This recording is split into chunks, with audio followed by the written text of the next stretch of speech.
Jetzt Andreas, schön heute, dass ihr wieder da seid. Heute fahren wir endlich wieder heute machen wir endlich wieder ETS 2 und heute fahren wir nach Skandinavien, weil ich über das Skandinavien-Paket geholt. Ich will das Paket auch und mal gucken, wohin wir nach Skandinavien fahren. Ich werde auf jeden Fall nach Schweden fahren. Ich werde bis bei 0 Uhr oder so streamen oder 23 Uhr, je nachdem. Und ich werde es hier im Chat noch aktivieren. Moment.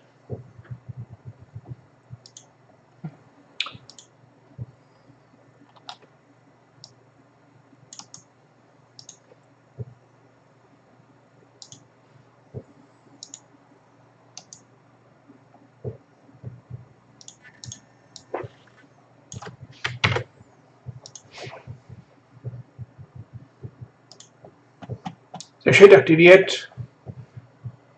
Und dann wünsche ich euch jetzt viel Spaß beim Zuschauen. Ich mache es jetzt im Vollbild und ich werde den Chat auf jeden Fall verfolgen über mein Tablet.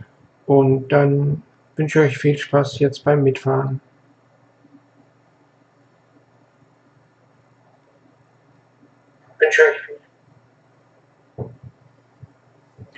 Ich grüße alle zwei Zuschauer, schön, dass ihr da seid. Und falls mich heute abonniert, dann wird das auch irgendwie angezeigt oder es wird ein Signal. Und ja, jetzt fahren wir einfach mal los, würde ich sagen. Mir kurz Audio etwas runter, aber.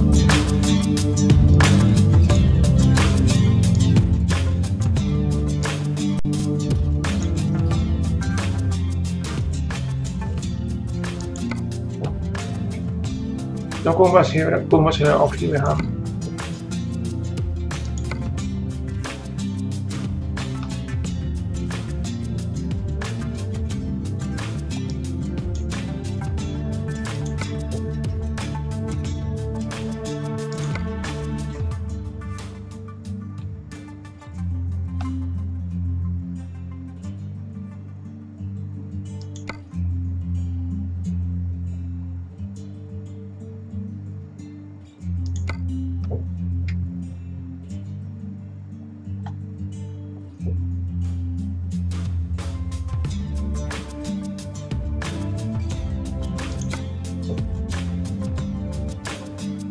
Ich schlage vor, wir fahren jetzt einfach mal so jetzt.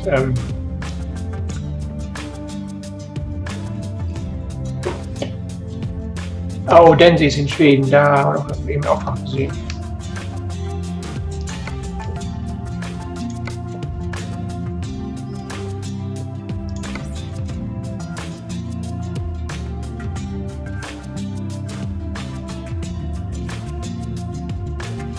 Doch nicht.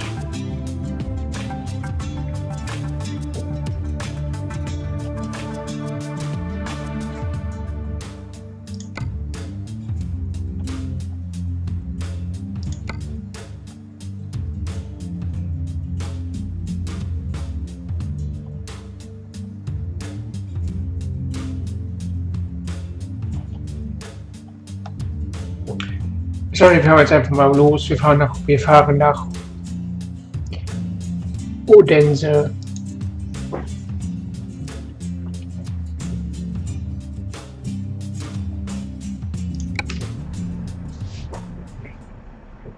Das sind 651 Kilometer und es ist ja relativ flott zu schaffen, denke ich mal. Und hier könnt ihr mal einen Tag auch sehen.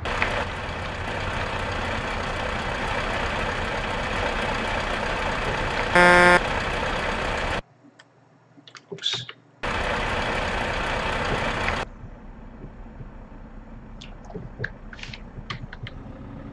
Wir starten jetzt. Es ist 4 Uhr noch was, jetzt aber 4:36 Uhr und dann fahren wir jetzt mal los.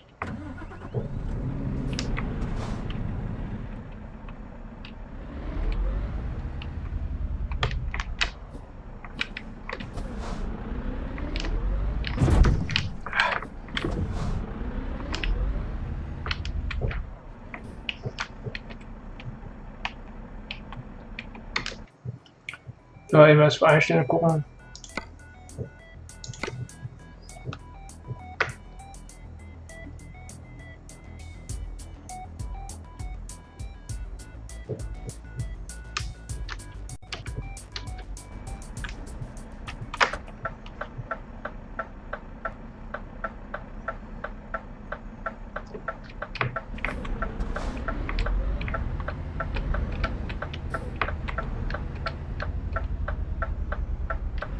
Das ETS 2, 3 Wochen nicht gespielt. Muss ich jetzt wieder einfinden.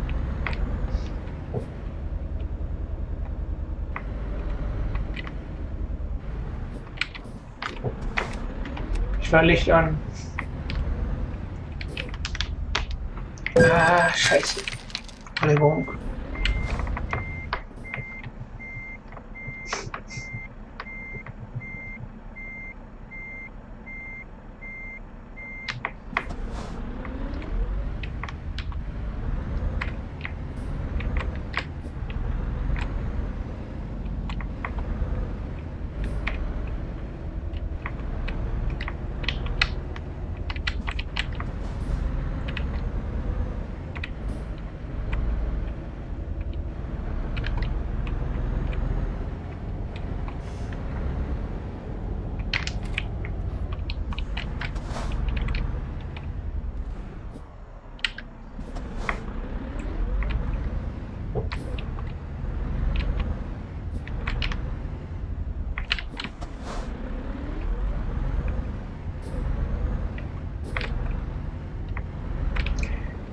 Zuschauer, die da sind.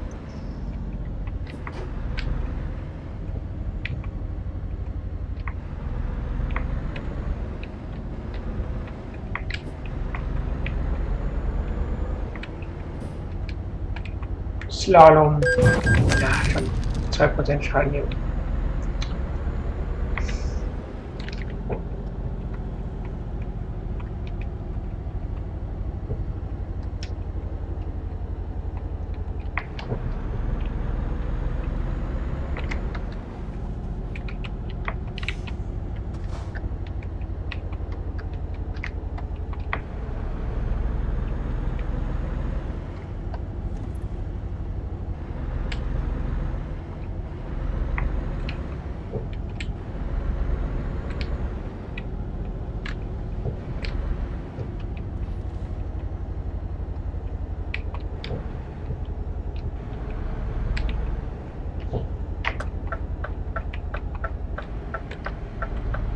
Die Autobahn jetzt hoch.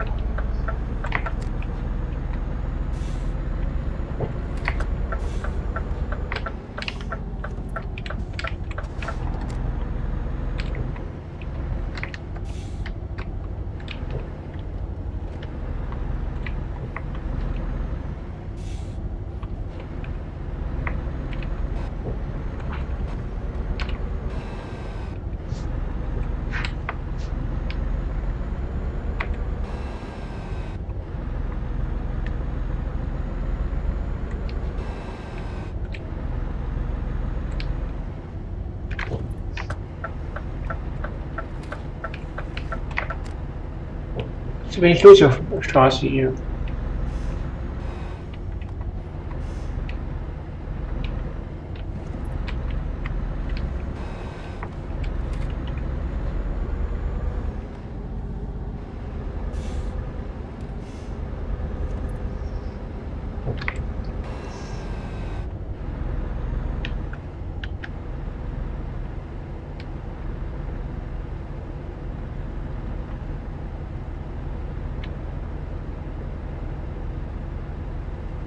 Schönen Sonnenaufgang.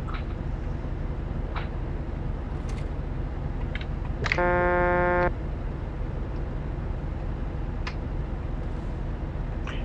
fahren jetzt ohne Fracht, wir fahren jetzt auf jeden Fall erstmal nach Schweden und dann holen wir uns da einen Frachtauftrag.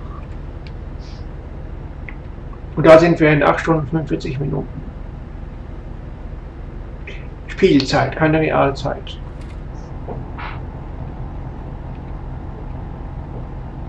Und wie ihr merkt, hat mein Breitbandanbieter offenbar die Probleme mit der Leitung in den Griff bekommen. Und bisher sehe ich, dass da keine Geschwindigkeitsprobleme aufstehen, Unterbrechung oder so, und ich hoffe, das bleibt auch so. Dauerhaft so.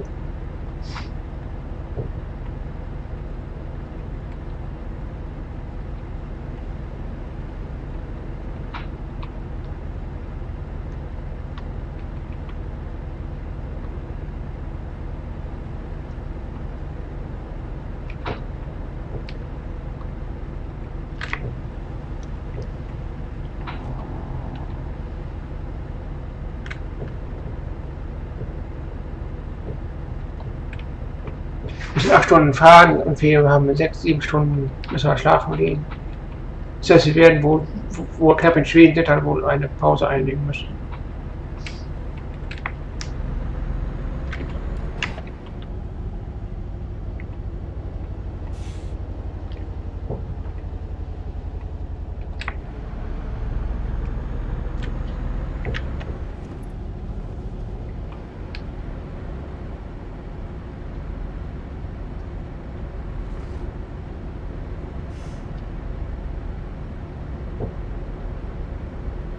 Lange Fahrt bis Schweden, bis Odense.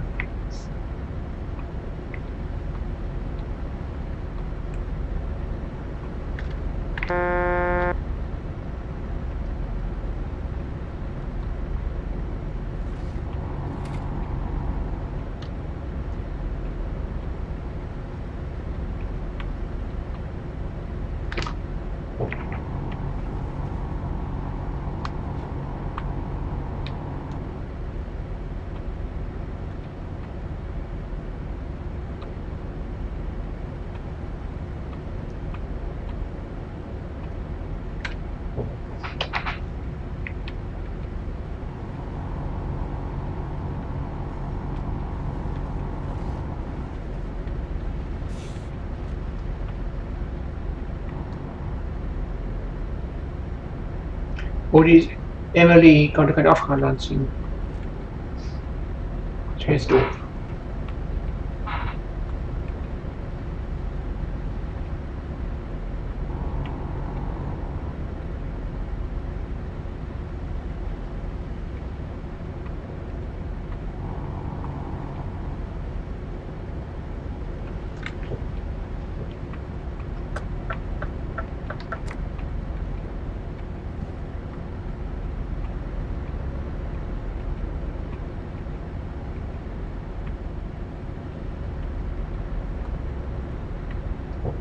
Im nächsten Jahr stellen wir mal ihre Aufrufsarten anders ein.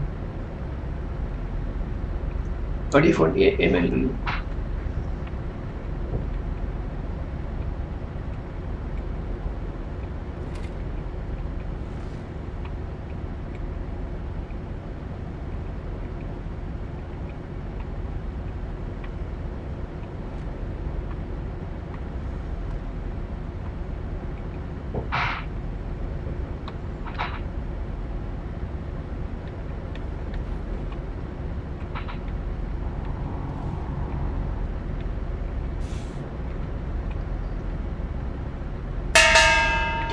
Danke für dein Abo.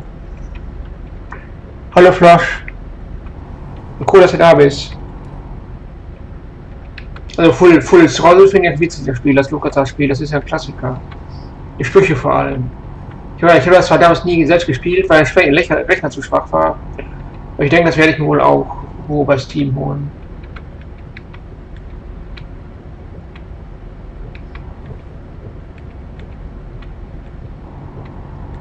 Auf jeden Fall hat die Glocke aktiviert. Auf jeden Fall ist die Glocke funktioniert. Ich weiß jetzt nur nicht, warum keine Animation angezeigt wird, wenn nicht jemand abonniert, erscheint normalerweise auch eine Animation, aber das passiert nicht. Ich weiß auch nicht, warum es nicht.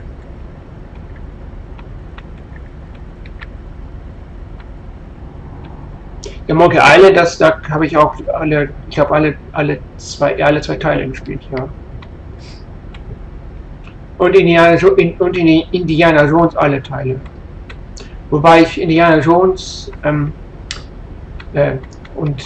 also Indiana Jones und der letzte Kreuzzug und Indiana Jones und Friedhof von Atlantis am besten finde. Ja, stimmt, YouTube ist manchmal, da weiß man nicht, was YouTube möchte.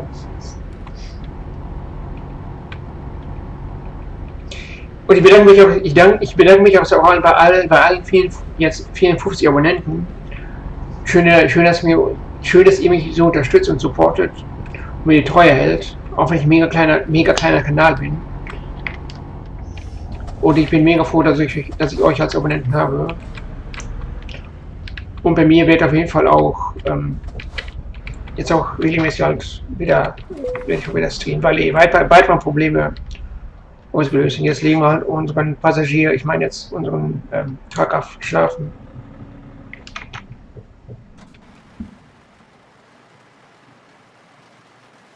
Ja, stimmt. Also die großen YouTuber, die sind, sag ich mal, ein bisschen, also ich will jetzt nicht den großen YouTuber sagen, die sind auch eine Klasse für sich, aber die beachten sozusagen uns kleinen YouTuber nicht. Also mit groß meine ich jetzt halt die ganz großen, die halt Gronk oder Sarrazar und so. Und also ich mag Gronk, aber ich sag mal so, er ist halt in seiner Liga und uns, sag ich mal, uns kleine YouTuber, wir sind halt nicht sozusagen, wir sind halt nicht auf seinen Radar, sag ich mal so. Ist halt nicht das Problem. Hallo Franzi.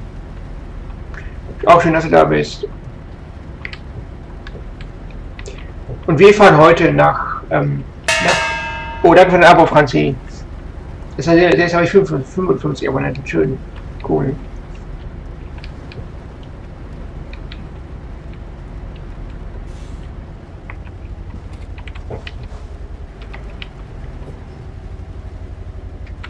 Ja, stimmt, bei den mega großen YouTubern da dreht sich alles ums Geld, das stimmt. Überall, ich meine jetzt im Leben ist auch alles so mehr oder weniger fast überall auf Geld teilweise fixiert.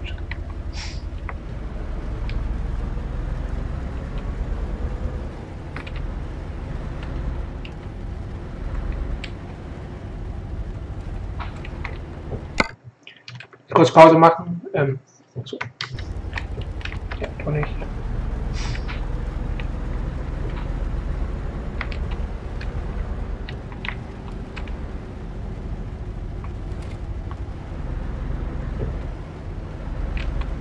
Ich war schon mal in Schweden, das war im Jahr 2000, da war ich in schönen Shopping, das ist am Fettersee, das ist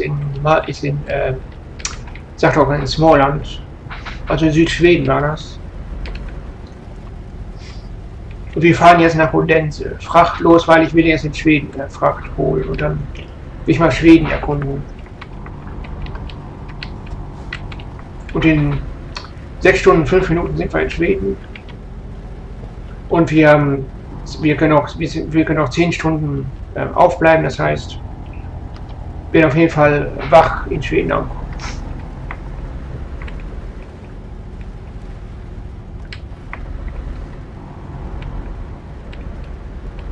Radarkontrollen, Achtung.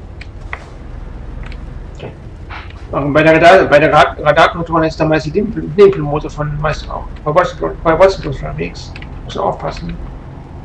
Sonst wird ausgeraubt von den Polizisten.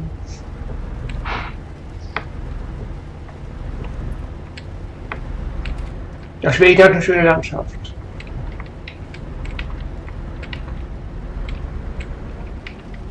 Ich bin leider damals nicht mit Vettersee geschaut. Ich habe beim Vettersee davon auch nicht schwimmen, glaube ich.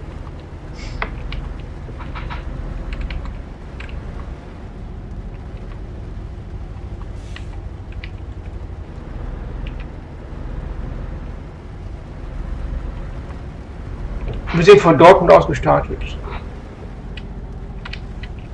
Insgesamt fahren wir so ca. 700 Kilometer. Davon haben wir jetzt fast die Hälfte geschafft.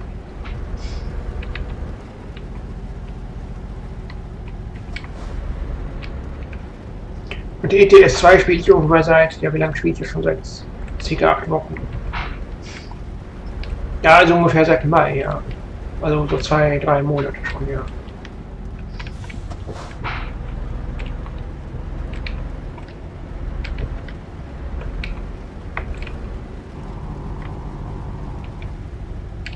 Ich bin nicht so der klassische Let's Player, weil es ist nicht so, dass ich da jeden Tag 2 Stunden lang vom PC sitze und Spiele spiele, sondern ich spiele halt immer dann, wenn ich halt Motivation dazu habe.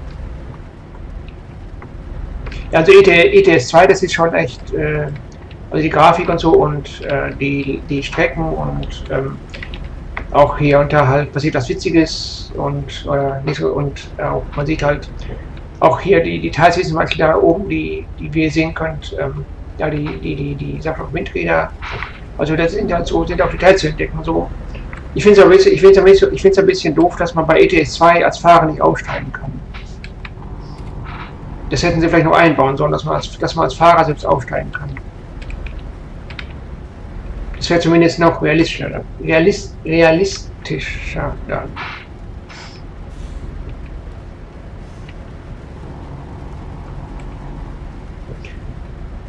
Und hallo alle Zuschauer, hallo alle Zuschauer, die hier da sind. Schön, dass ihr in meinen Stream wieder reinschaut. Und ich bedanke mich bei allen, die mich abonniert haben. Ja, Franzi, das stimmt. Bei der Fahrt kann man gut entspannt abschalten und auch auch Ideen sammeln vielleicht und so. Und generell halt auch, ich sag mal so, chill, sagt man heute ja, Neudeutsch. Allerdings bei Chillen die Chinchillas. Die Chinchillas, die sind leider im Urwald versunken. Die Chinchillas kommen leider nicht vorbei. Also ich sage Chinchillas, weil Chillen und Chinchillas reimt sich ja. Deswegen sage ich Chinchillas immer das so. Man chillt wie ein Chinchilla. Und Chinchillas sind ja so, das sind wie sagt man, so kleine Äffchen oder was sind Chinchillas nochmal? Auf jeden Fall sind das auch, glaube ich, in Asien oder so, sind das, glaube ich, sogar Haustiere. Und ja gut, sind glaube ich auch in Deutschland lang als Haustiere, aber sind, glaube ich, irgendwie schwer zu halten, glaube ich.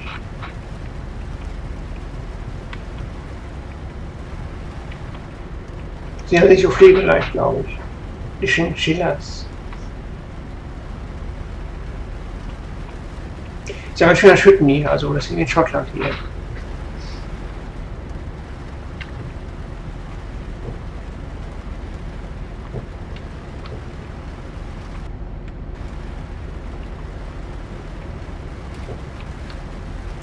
Ja, Nagetiere, ja stimmt. Wie Mäuse auch.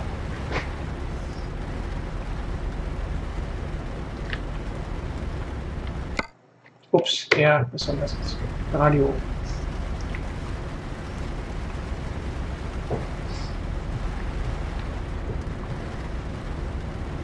Ja, stimmt. Die sind auf jeden Fall auch witzig. Wie übrigens, was witzige Dinge noch wie Eichhörnchen auch. Oder hier Springspinnen.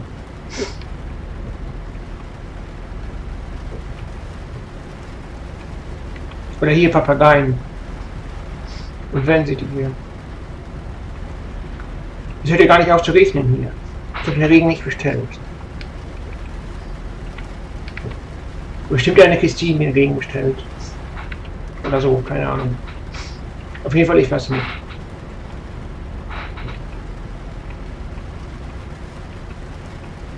Ich hoffe, in Schweden ist schöneres Wetter.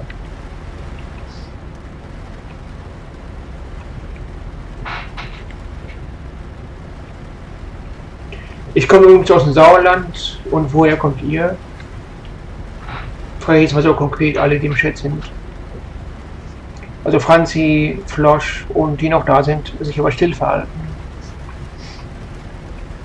Ich weiß jetzt auch nicht, wie viele im Chat sind, weil das wird mir jetzt nicht angezeigt. Da muss ich mal zwischen Vollbildschirm und Computerbildschirm umswitchen und das ist dann etwas so kompliziert, weil können sein, dass ich einen Unfall baue, das möchte ich nicht. Und Sachsen-Anhalt, ja, da war ich leider noch nicht.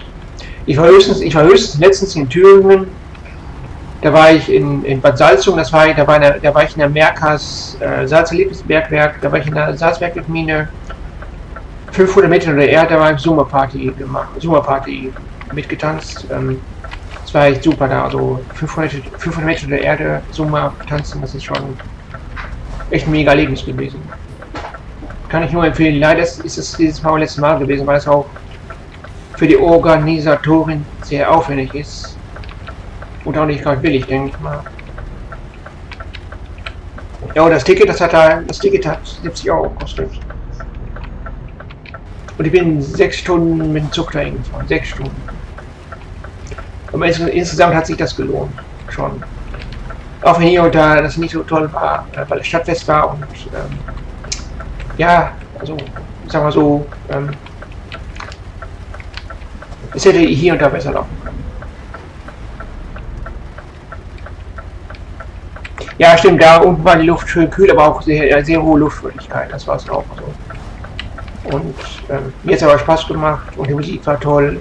Auch wenn ich fand, dass sie hier und da zu viel Elektronik gemacht haben. Die hätten da mehr halt klassische Zumba-Lieder machen sollen. Ich habe zum Beispiel Gasolina vermisst und Caipirinha und ja gut, ich weiß nicht, ob der jetzt alle die Lieder kennt, wie gesagt, denke mal nicht, weil nicht jeder kennt die Zumba-Songs von Daddy Yankee oder wie die Stars von Zumba, also wie die Interpreten die Zumba-Songs machen, weil das alle heißen, wie Daddy Yankee, Don Omar und so. Und hier auch die Shakira hat übrigens auch Zumba-Song gemacht, also Waka Waka und so. Also ich höre so die 90er, also ich höre so die 90er Latin- und Filmmusik, Klassik und auch ab und zu halt, also Swing auch. Auch und so. Und hier auch also diese brasilianische Tonmusik höre ich auch ab und zu gerne.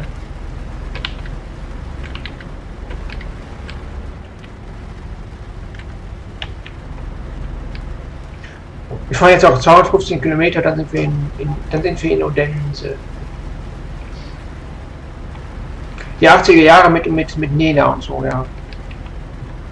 Oder Voyage von Desireless. Ist mir gerade eingefallen. Oder Madonna, ganz viel. Madonna und Michael Jackson. Michael Jackson mit Billie Jean und Thriller und so. Und 80er Jahre Filme auch nicht zu vergessen, wie zum Beispiel die Hallerforden, wie die Doppelgänger oder oder Otto und so, fand ich auch ganz gut.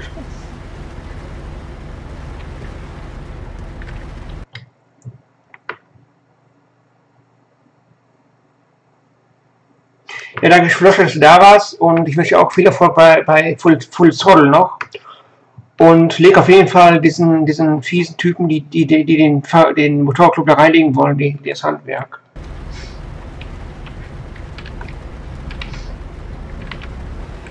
Ich schaue auf jeden Fall auf deinem Kanal mal gegen ein bisschen vorbei. Weil ich mag diese Klassikspiele, also LucasArts Spiele, die Klassiker.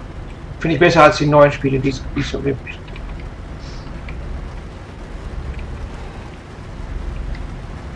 Weil da kommt noch so der Flair rüber, so die 90er Jahre, so Click-and-Point-Dings, Adventures.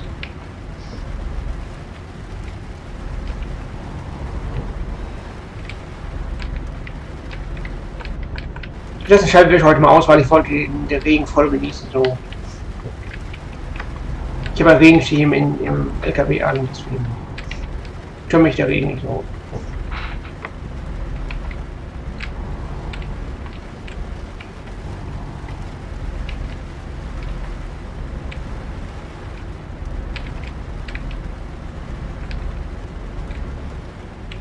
Noch 170 Kilometer. Jetzt in Schweden.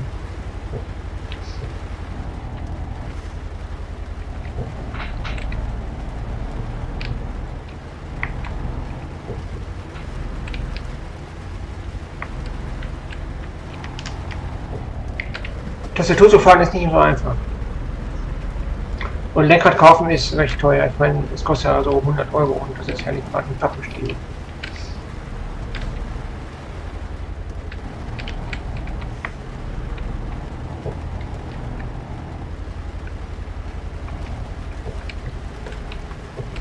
Holen wir jetzt einfach mal so ein bisschen, fahren wir noch so ein bisschen rein hier.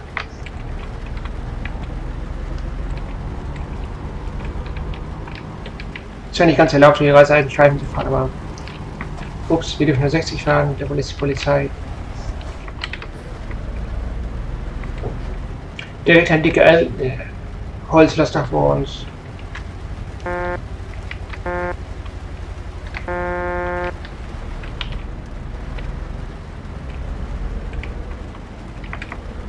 Holen wir jetzt mal die Christine hier. So, tschüss Christine. So.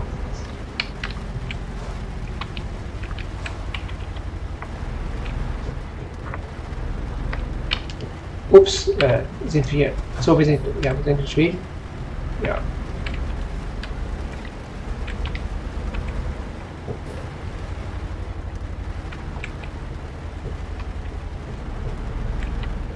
Muss den Seitenstreifen irgendwie anhalten, weil ich wollte doch jetzt den Scheibenwischer einschalten.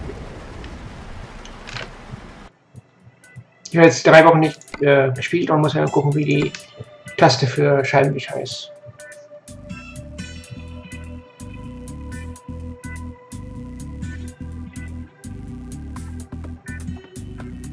P.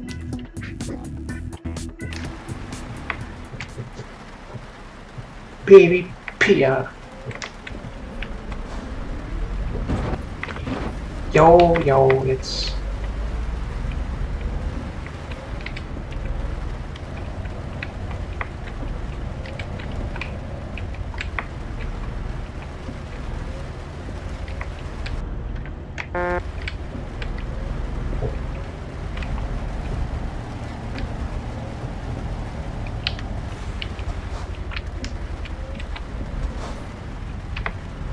Ja, gute Nacht an Franzi. Und ich wünsche dir auch einen noch chilligen Abend.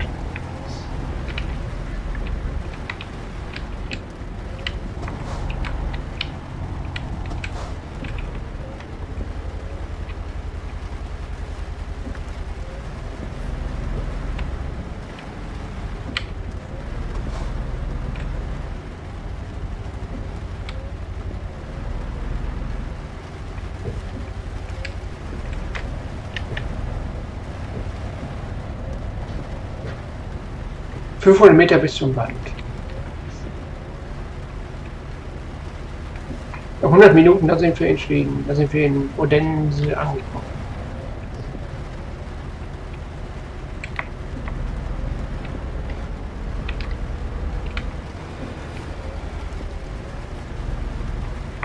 Da wir Wilhelmstraßen konnten, was das war.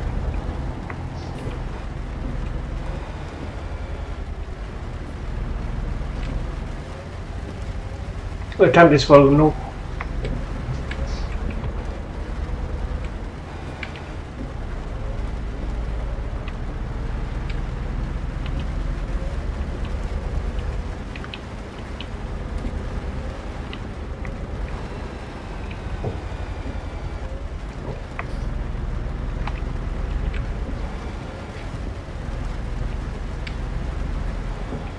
Odense, Aalborg, Esbjerg. Wir sind in Schweden. Echt schön. Wenn es nicht so regnen würde, würde mehr von der Landschaft sehen. Aber nein, es muss ja regnen.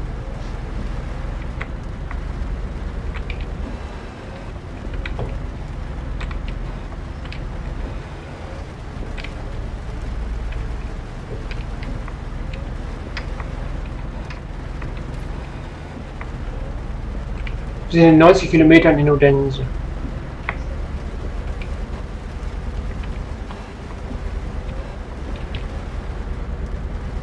Wir holen jetzt mal eben, machen wir jetzt so ein bisschen Rennen hier. Tschüss. Torben und wer da fährt, keine Ahnung.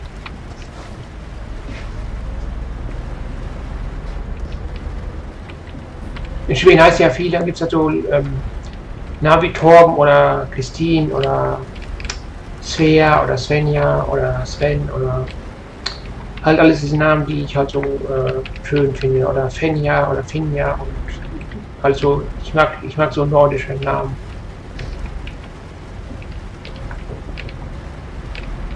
Und was den Namen Christine angeht, also in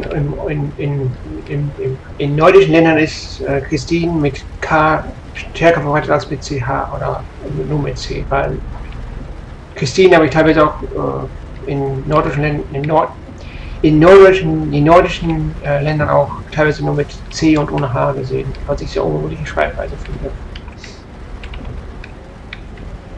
Ah, die Öresundbrücke. Ich fahre jetzt für die Öresundbrücke Bescheid, oder? Danke, Emily, für 654 €. Wir fahren jetzt wohl die Öresundbrücke Bescheid.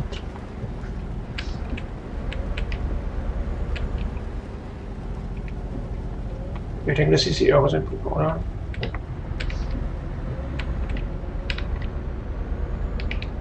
Oder auch nicht, die ist ja länger. Nein, das ist nicht ihr Büro.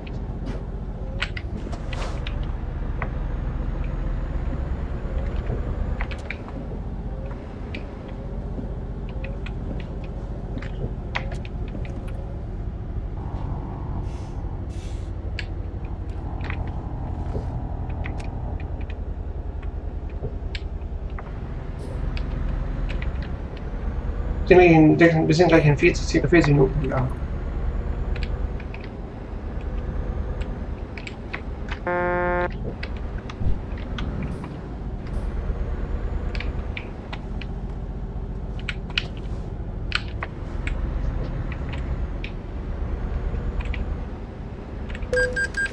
Ja, Entschuldigung, Herr Wachtmeister. Der Wachtmeister Torben von Odense. Odense noch 1000 Kilometer, 1000 noch ein Kilometer meinte ich. Nee, 1000 Meter bis halt zur Einbiegung halt.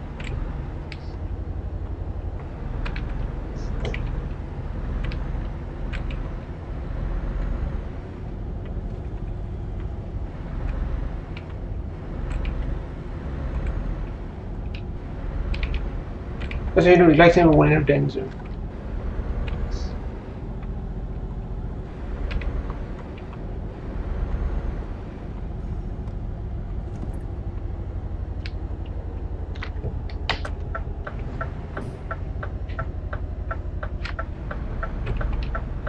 Wir biegen jetzt mal hier ein. Erster Aufenthalt in Odense. Willkommen in Odense in Schweden.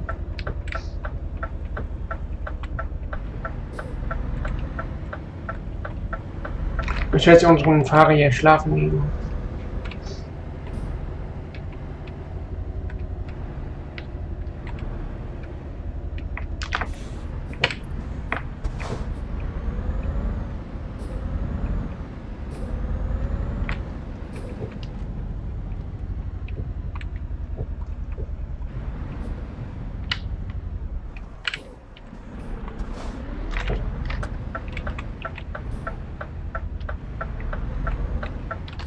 Gut, schön Schwedisch neu sein. Alles gut.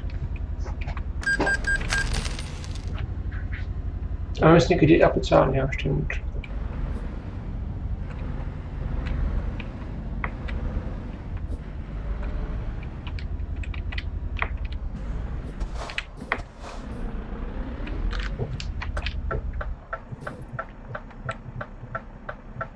Freunde sind italienische Auto und 2 Alfa Romeo.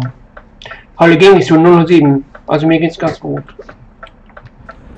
Schön, dass du reinschaust. Wir sind jetzt von Dortmund nach Odense gefahren, weil ich wollte unbedingt nach Schweden fahren, weil ich jetzt auf Neuesten halt das Skandinavien-Paket und da wollte ich jetzt mal reingucken, halt, wie Schweden so aussieht.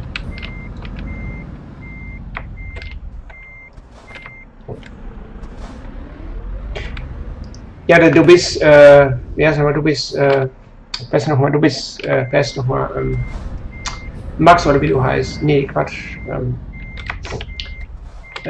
Sag doch. Mir fällt der Name jetzt nicht ein, Entschuldigung.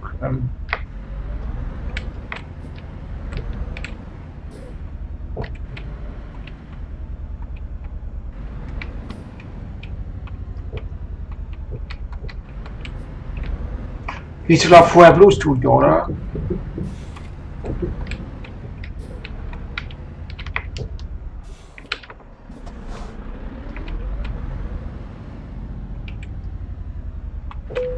Ja, Blue Studio, ja, genau, habe ich doch recht gehabt, ja.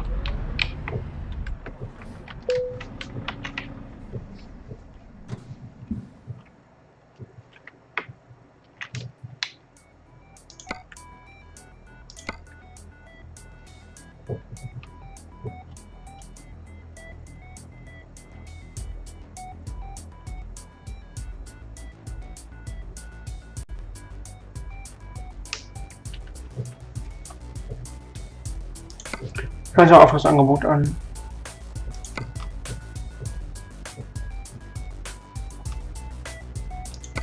Von Odense nach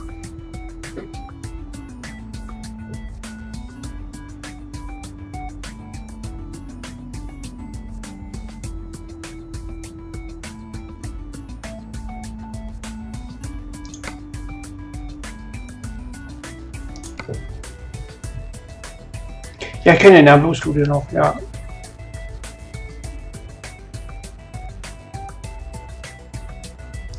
Dann fahren wir doch mal nach Malmö.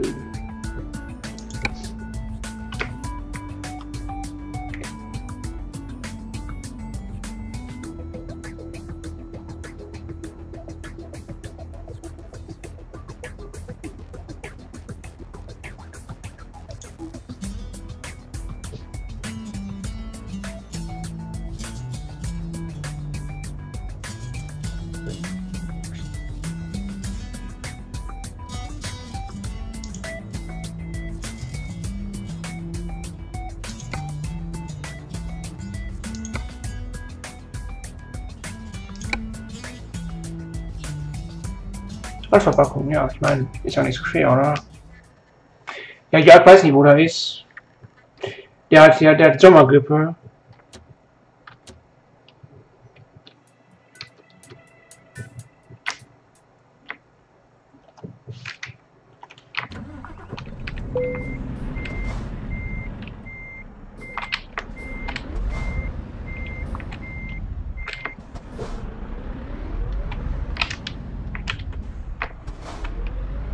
Oder Jörg hat gesagt, er wollte da jetzt auf, glaube ich, Sonntag wieder streamen.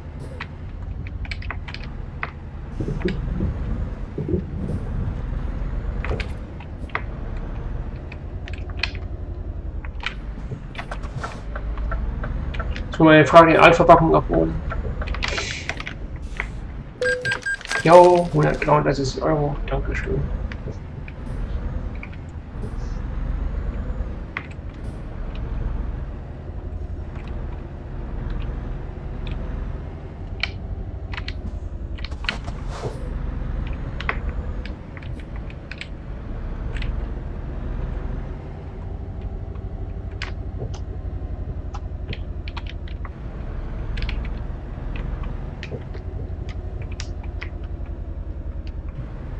Guck mal, schöne Landschaft hier an.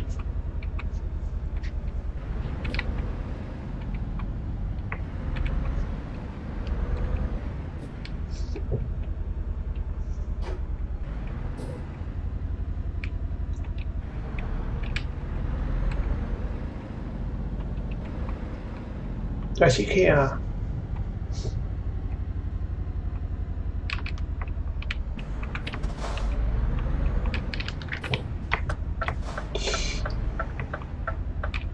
Ja, gut.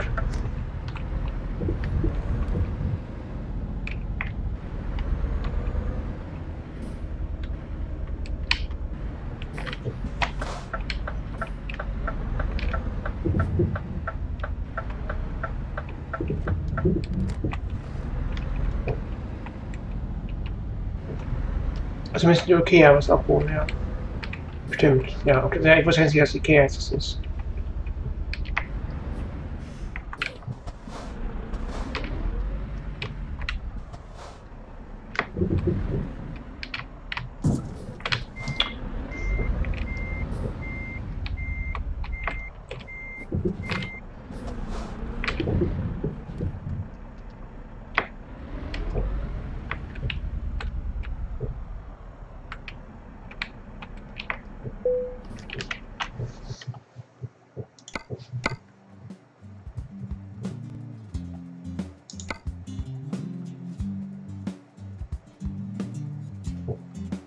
Und dann ging die Lieferung.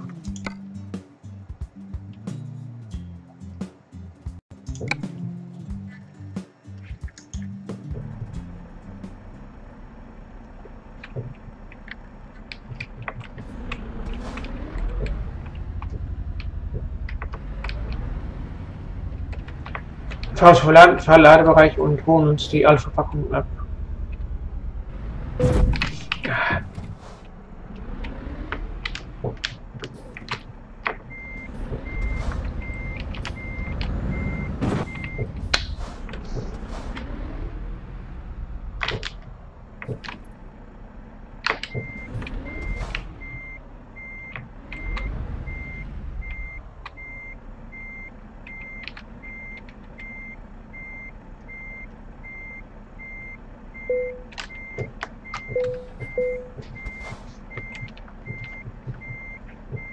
Und weiter geht's. Wir fahren jetzt nach Malmö.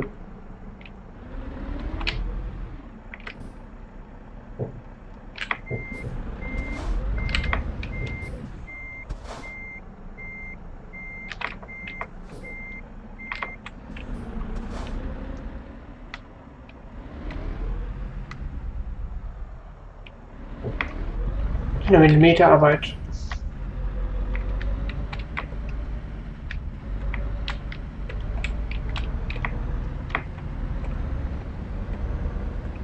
Tschüss.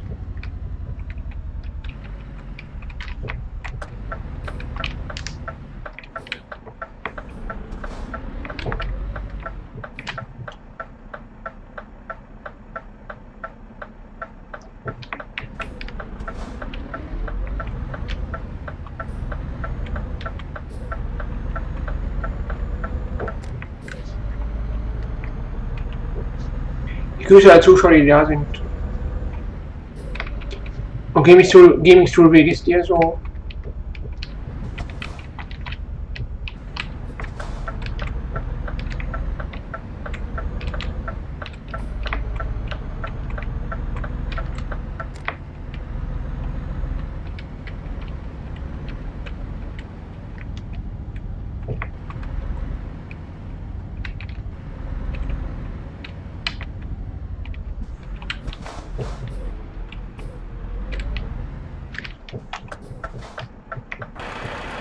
Oh, wir haben eine zwei. Oh, wir haben zwei Anhänger. Oh, 30 Tonnen. Einfach abnehmen.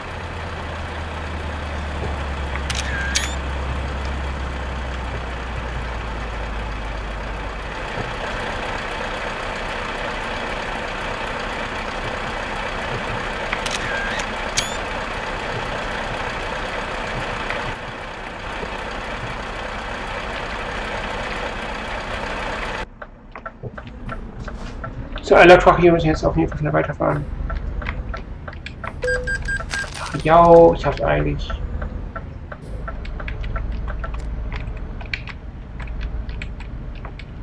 Zwei Anhänger, das haben wir noch nie gehabt.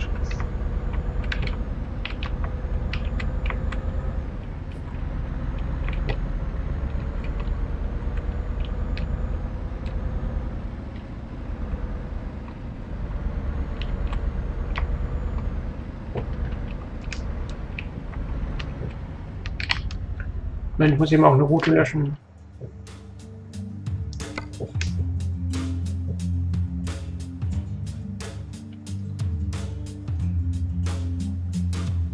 Noch nicht.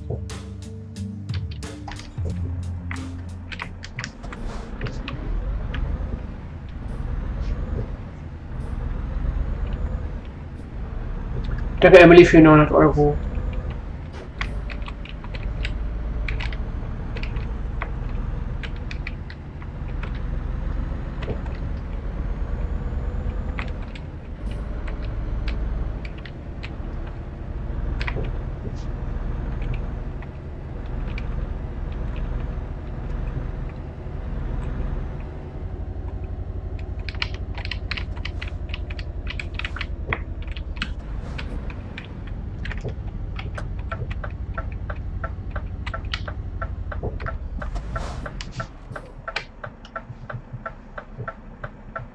Damit sind in Schweden etwas dünner.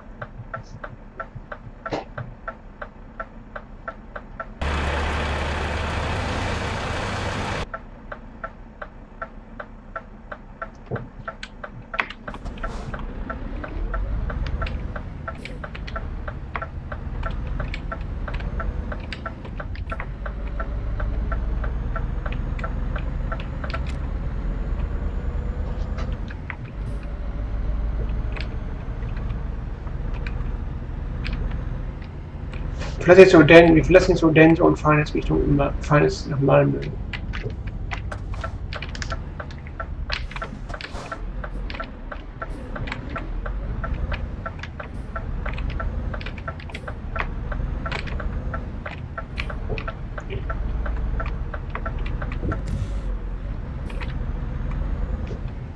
Scheiße, manövrieren hier.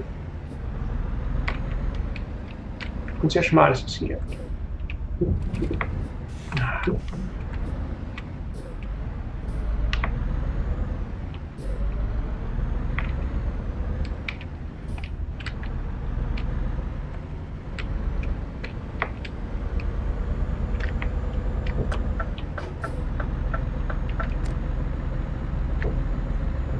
80 fahren.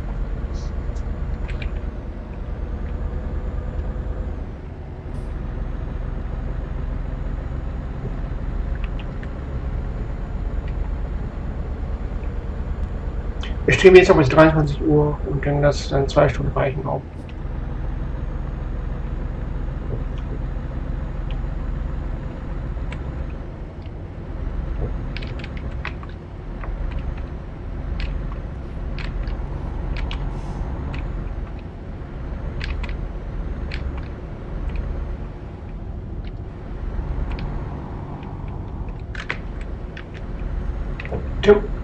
Tempomat einschalten, haben wir jetzt gemacht. Ich habe jetzt gemacht.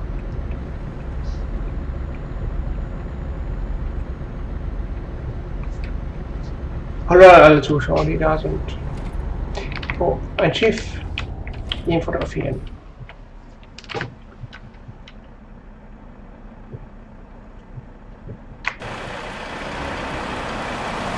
Das ist eine Ölfähre.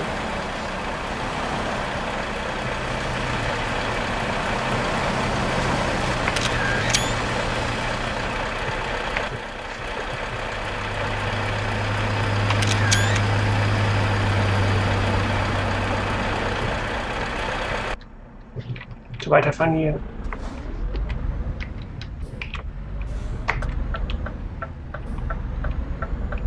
Schöne Wassereffekte, oder?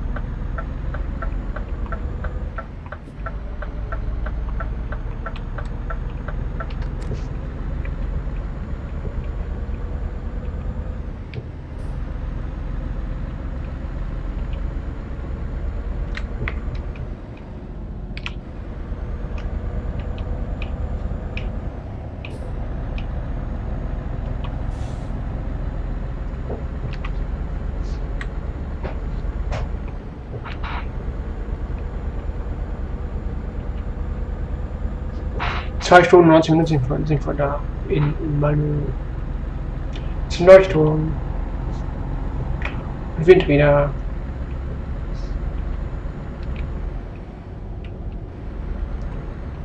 Ist ja, Schweden ist schön, da würde ich auch immer wieder hinfahren.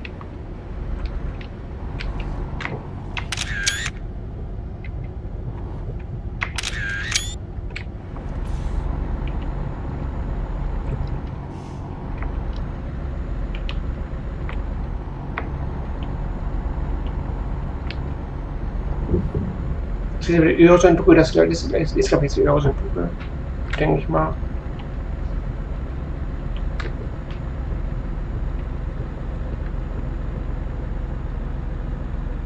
Und in Malmö findet regelmäßig auch so Festivals und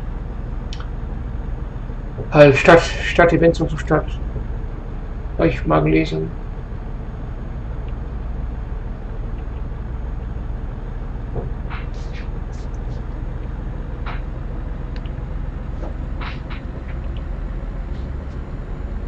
Es war nicht die Öresundbrücke, die Öresundbrücke ist auf jeden Fall länger.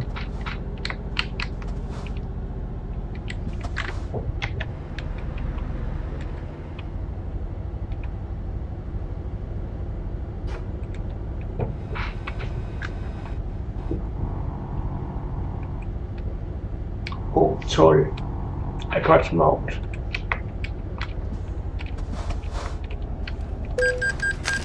Jo.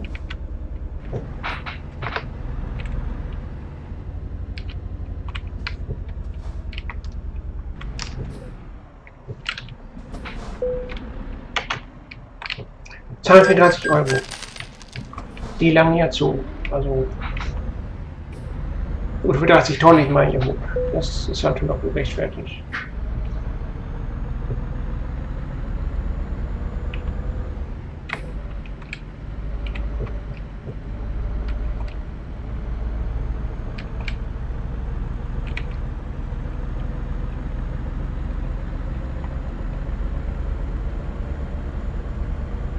Das ist ein Bus.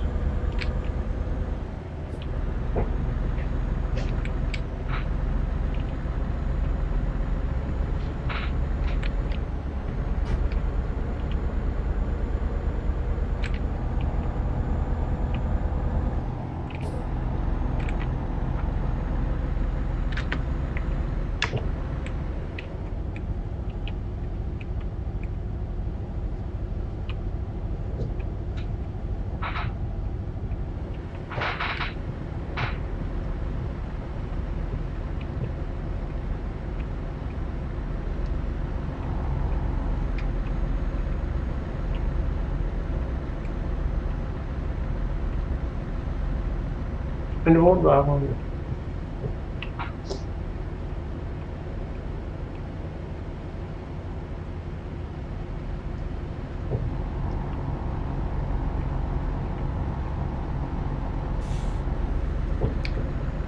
Das sind Isabella und Carsten, die fahren nach Schweden, die machen Urlaub. Isabelle und Carsten.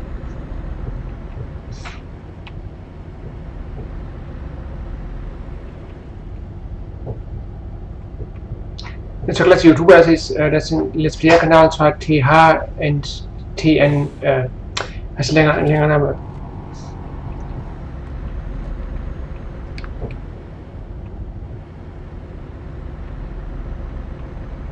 TH und TB, ja.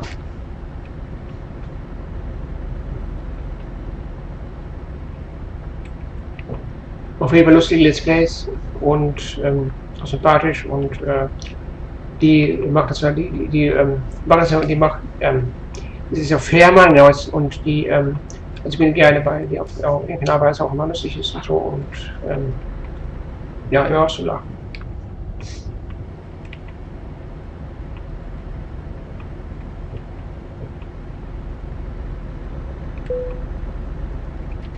Ja, ich bin bald da.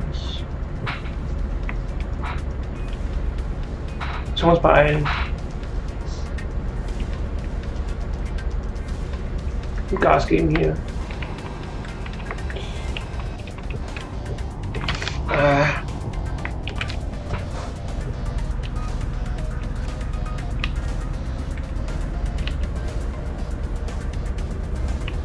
Schnell lang tun hier.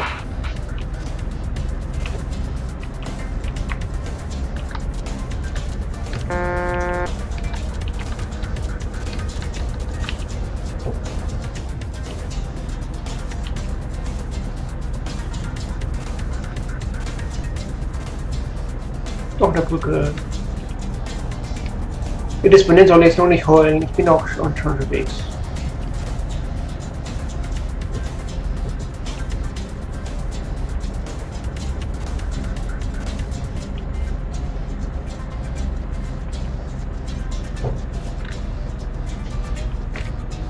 Und ziemlich schwer schwach, dass wir geben ja nicht Gas, das ist ja ziemlich schwer, also 30 Tonnen.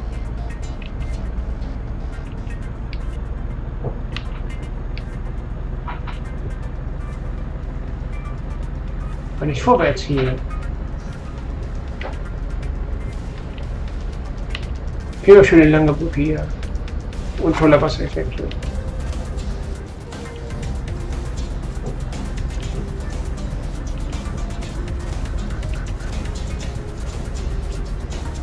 Wir haben 10:34 Uhr morgens in Schweden. Smörrebröt und wir sagen an Svenjas und an Svenjas guten Morgen. Und an Christins natürlich auch.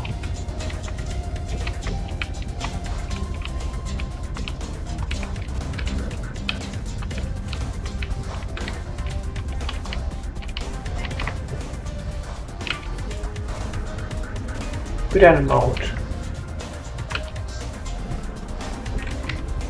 Wie viele jetzt wollen?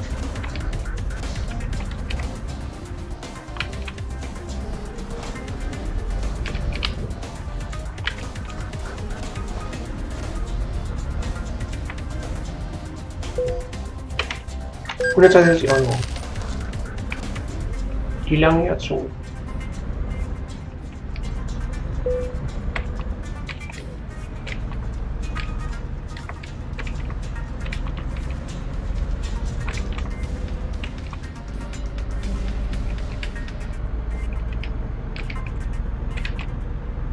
Trelleborg, Malmö und Göteborg. Was ich so auch gerne sehe, sind schwedische und norwegische Thriller und Krimis und Filme generell, so aus Schweden und Norwegen, weil die sind einfach sehr spannend.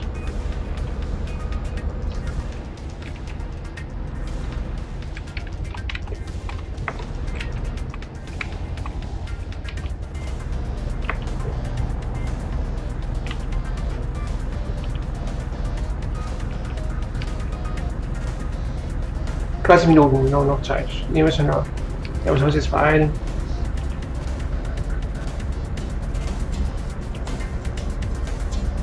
Malmö.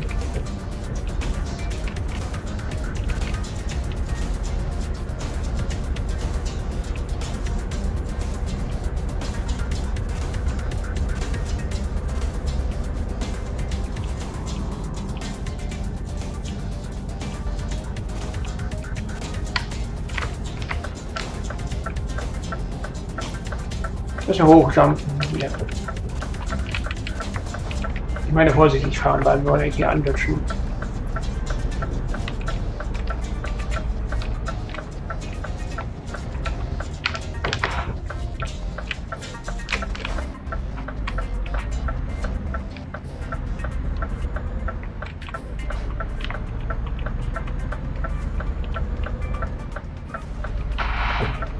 Einen langen Zug hier.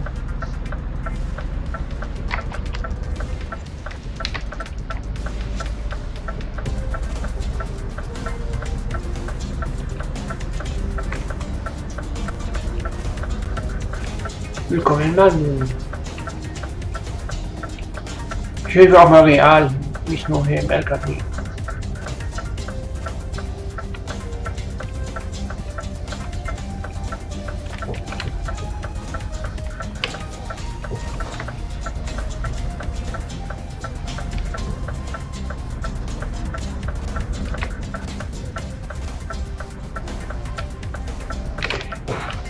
Ah, Scheiße.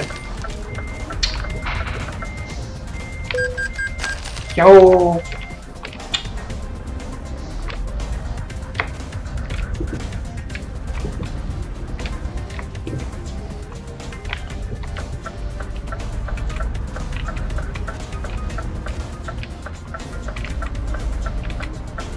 Und Unfälle geht's mir wohl nicht.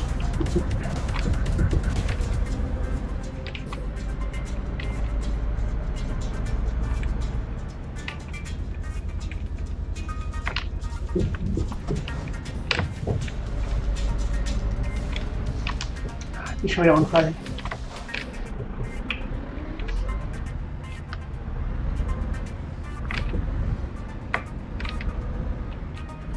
Willkommen in Osten.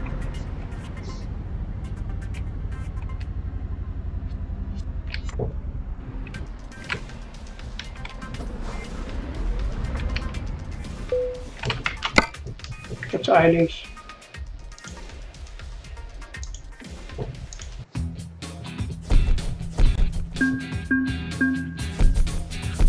Schon wieder 16 € reicht dann jetzt.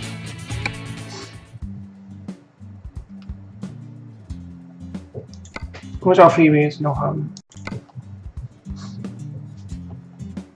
Und Hubschrauber. So,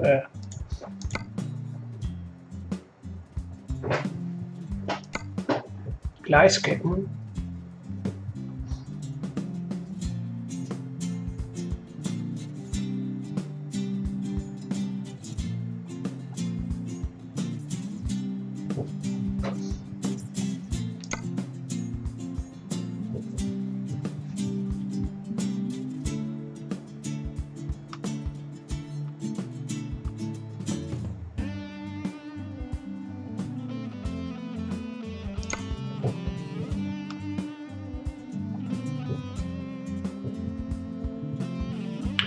Dann fahren wir doch mal nach Linköping und liefern da Kleidung ab.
eine Fracht abholen.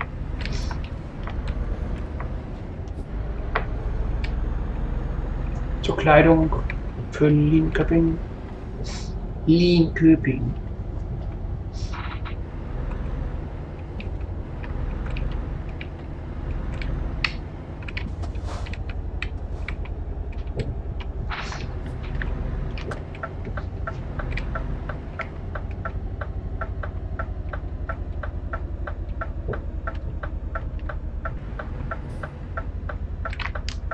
Kreisverkehr.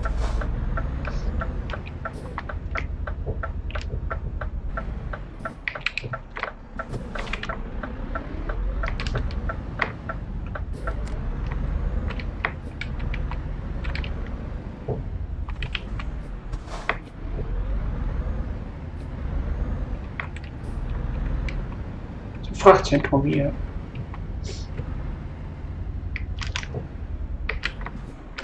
Ups.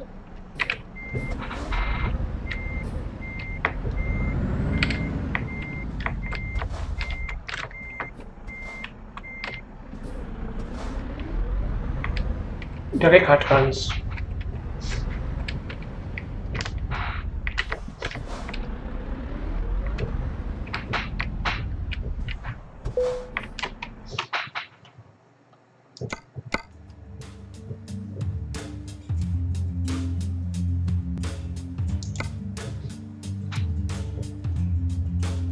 So, ich schaue das mal an.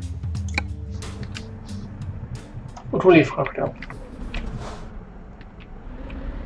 Und Dach.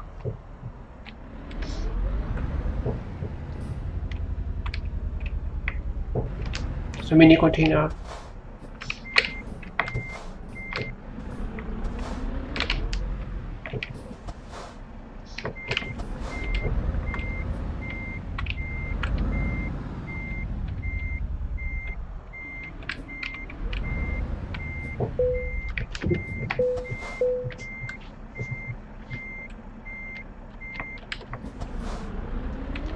Und weiter geht die Fahrt.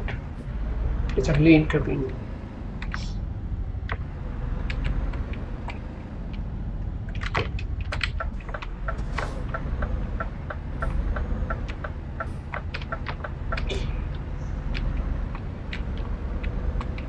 Ist so knapp.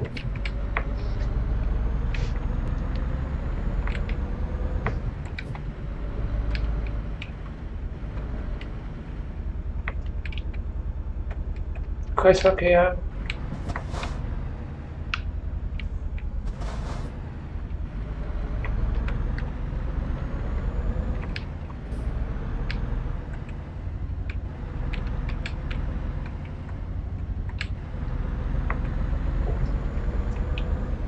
Und weiter in Linköping. Wir sind in 5 Stunden in Linköping.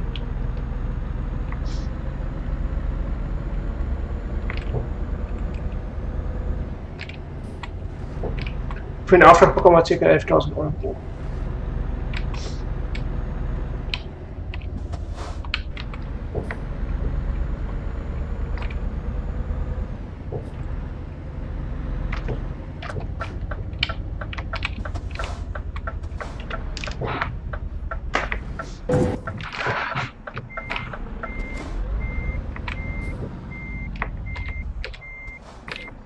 Viel Langturmhaus da drüben, wo das hätte bunter wäre.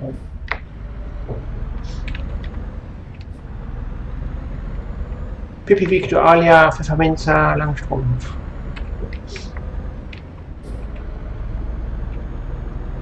Die Ephraim Langstrumpf, ja. Infanterie Ephraim. Und ihre besten Freunde, wir sind Tommy und sag doch, Tommy und sag doch, was denn war? Annika, ja genau, Annika, Tommy und Annika, genau.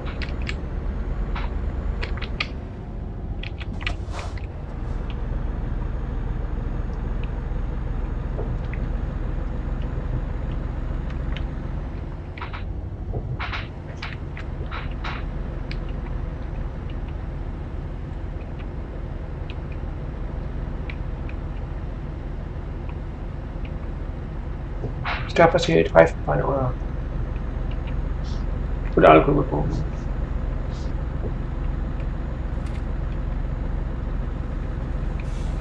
Das ist ca. 400 Kilometer vor uns und wir bekommen 11.000 Euro, wie gesagt, ca. für den Auftrag.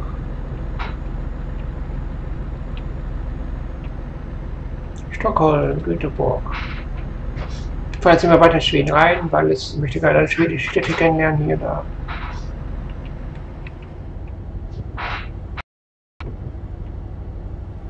Deswegen nehme ich auch kleinere Aufträge an, die halt innerhalb Schwedens sind. Das ist ja nicht so viel Geld bringen, aber ich möchte auch gerne alle schwedischen Städte hier so weit halt mal sehen.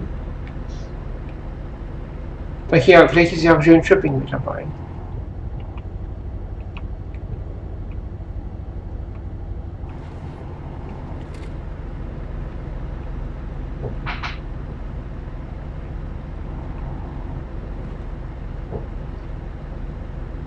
Oslo.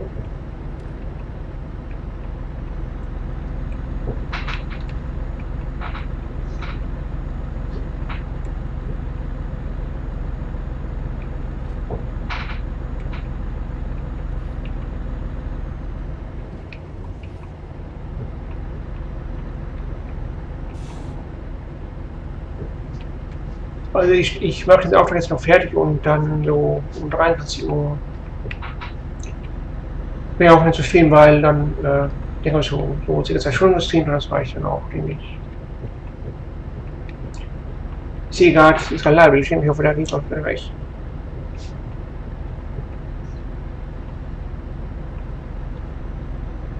Ah, ja, zum Glück.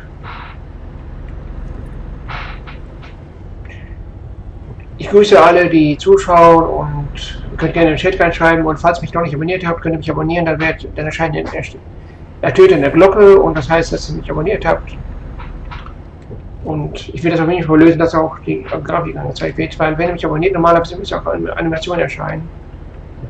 Aber es erscheint sie nicht. Ich weiß auch nicht, wo uns liegt.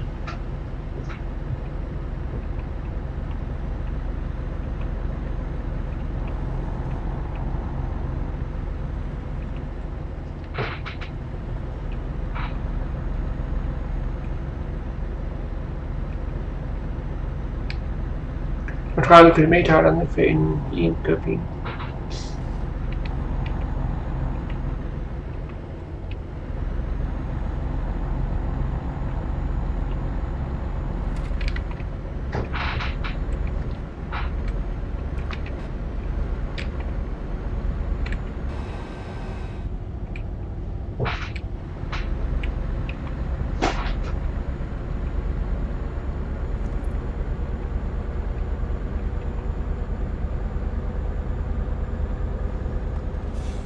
Ein bisschen Gas hier.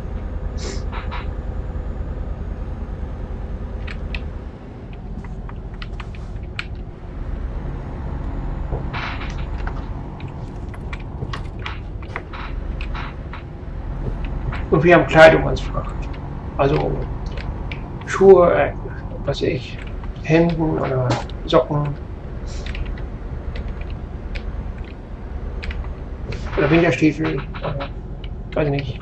Bauchfreie Tops für die Zwerjas und so. Weiß ich nicht. Was wir geladen haben für Kleidung.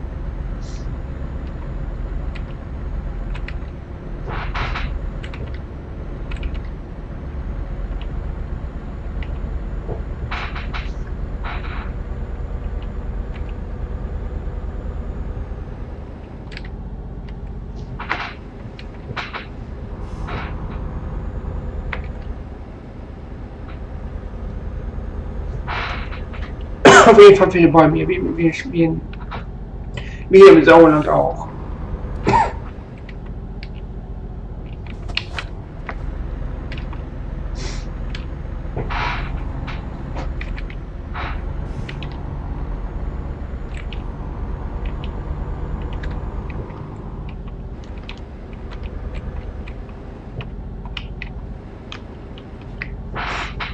Wir müssen jetzt in 5 Stunden ins Bett, also der Fahrer hier und dann auf jeden Fall werden wir. Oh, schön Shopping, oh, das ist auf jeden Fall schön Shopping, wir auf jeden Fall besuchen. Ja, auf jeden Fall schön Shopping. Schön, dass auch schön Shopping hier ist. Hier mal Besuch abstatten. Also schön Shopping, Linköping, ja, ich denke, Linköping ist Nachbarort von Jönköping. Und die beiden Orte, Jönköping und Linköping, liegen in Småland. Und Småland ist Südschweden und das meiste auch warm und so. Und kann ich empfehlen. Ich war dann im Jahr 2000 und es ist schön da oben.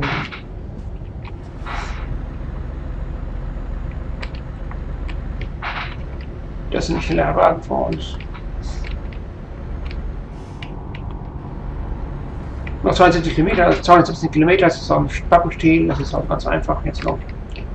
Das ist ein ganzer Sprung für uns, die 270 Kilometer da, 240 Kilometer noch. Schaffen wir doch in Ruckzuck schneller.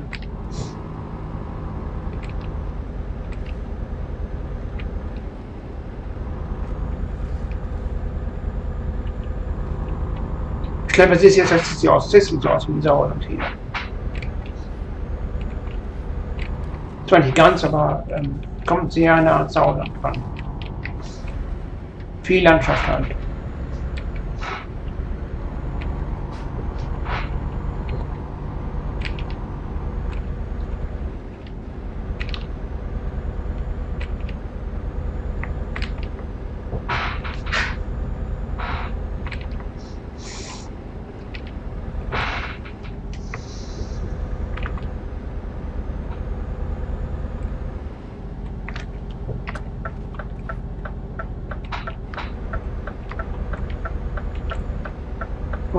Kilometer und noch 185 Kilometer fahren wir jetzt noch. Oh, es geht nicht mehr.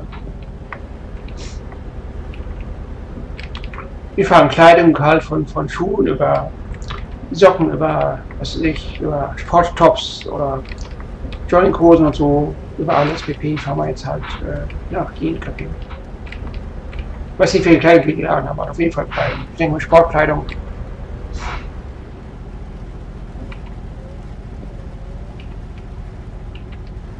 In Schweden wird auch Zumba getanzt. Und zwar, ja genau, in Schweden, da kommen ja auch die Zumba-Twins her. Das sind die also einer ist Tanja und die andere ist ja nochmal, ich sag auch, egal, auf jeden Fall sind das zwei Zwillinge, die halt 30 Jahre die Zumba-Trainerlizenz erworben haben und die treten auch auf Events auf. Und ich habe die sogar also ich habe die 2014 auf der Wii auf der Zumba Party live gesehen. Und da, als wir da auf der Zumba Party, da waren ca. 1100 Teilnehmer, das war echt mega. Aber schade, dass es nicht mehr stattfindet. Das könnte sich mal wiederholen, dass halt in Dortmund auch so ein großer, mega Zumba Party stattfindet. So 1000 Teilnehmern.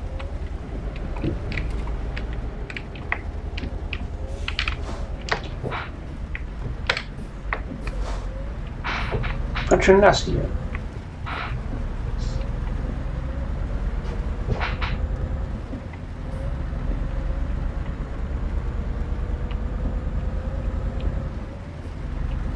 Also Zumba und Tanzen ist für mich halt so schon wichtig, so im Leben oder auch Sport halt, ist ja Sport.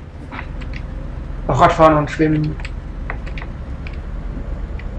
Oder auch Bogenschießen wird auch dazu. Obwohl ich nicht mehr so gegen das Bogen schieße, aber gehört auf jeden Fall noch zu meinen Hobbys.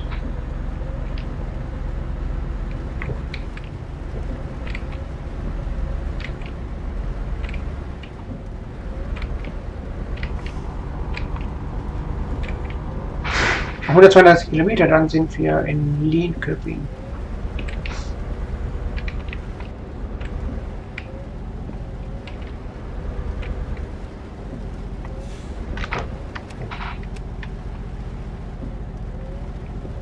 Und wir haben jetzt 15 Uhr bald. Also das heißt, hier ist bald Kuchenzeit. Kann man eine schwedische Mandeltorte essen. Ich meine natürlich ein Stück davon. Ich habe jetzt im Juni schwedische Mandeltorte gegessen und schmeckt echt lecker. Kann ich empfehlen.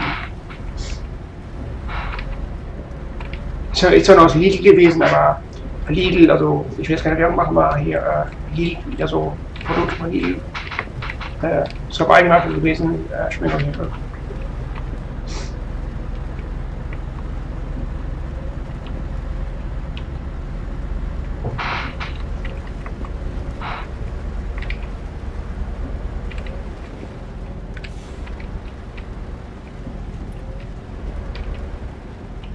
Was ist denn da? Ist eine Schlange? Ein Freizeitpark, oder? Scheint von so Wiesen.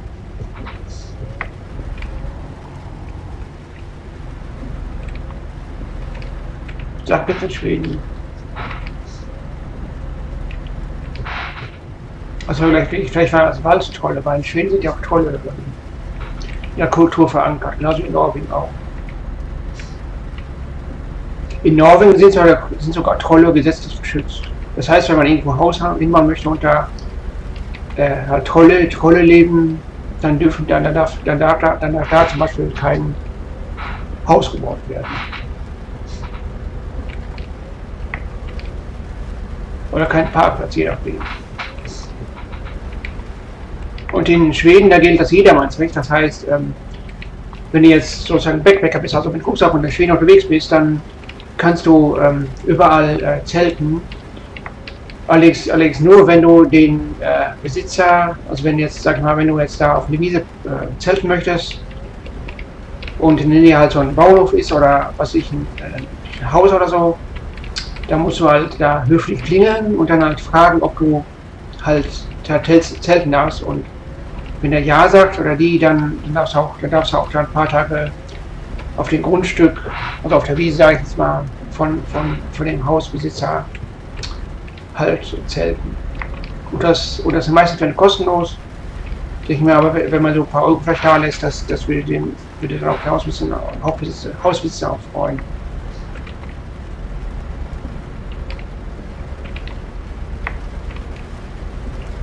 So Städtereisen würde ich auch gerne machen, so nach Schweden reisen oder Großbritannien, Schottland,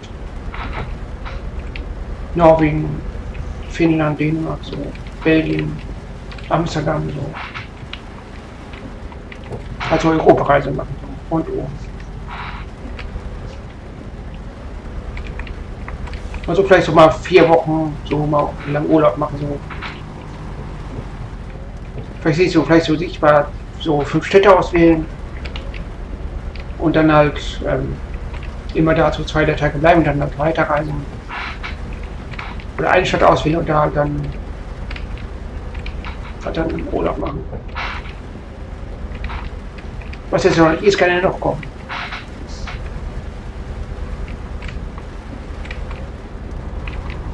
Auf jeden Fall würde ich mir den Wunsch erfüllen, also mal Städtereisen zu machen.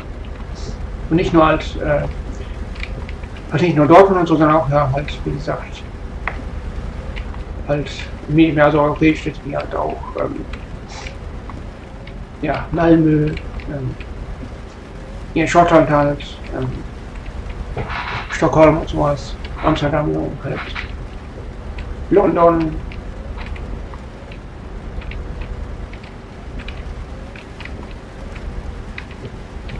Und in Deutschland halt Xanten mal wieder in Xanten, Flugzeuge.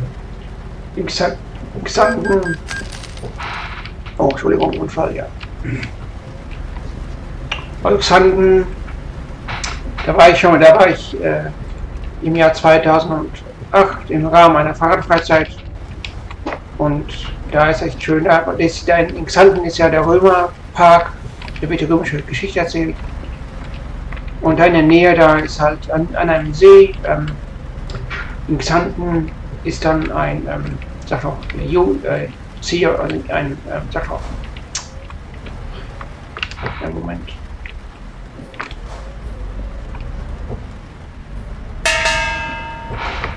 Danke für dein Abo, danke. Bislang nicht angezeigt. Also hallo Fabian.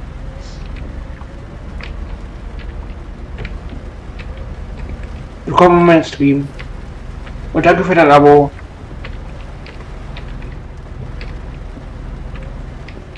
Also wir sehen, ich bin ja von Dortmund aus losgefahren und jetzt sind wir in Köpping und liefern da Kleidung ab und bekommen dafür 11.000 Euro. Und wie geht es so?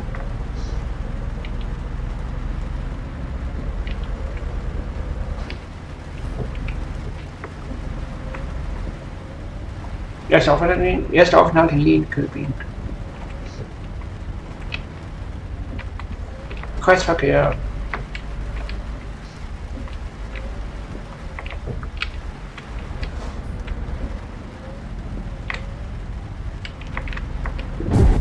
Ups, Entschuldigung, Michelle, das war keine Absicht.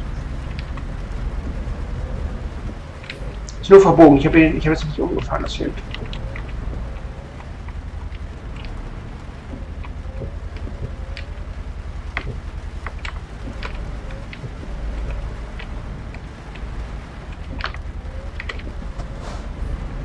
Norfoot, da müssen wir die Teile nachliefern.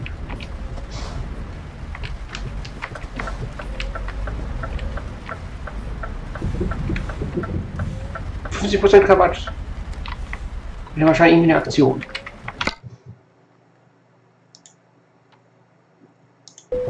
Packen wir jetzt mal die Fracht ein.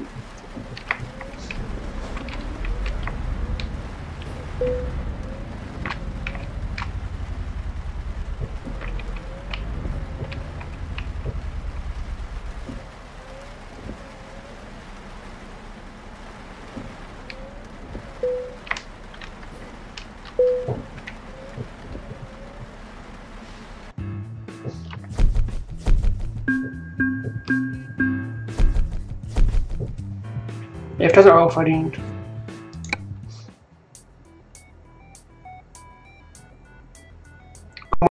Was unsere Fahrer machen.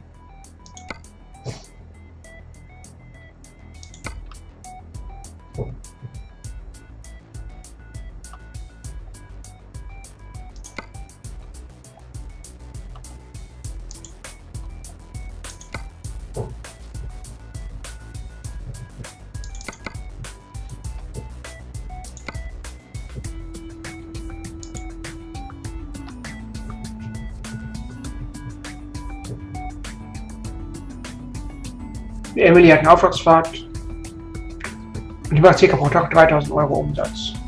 Also ich meine, es Gewinn. Und wir machen pro Tag ca. 50.000 € Gewinn.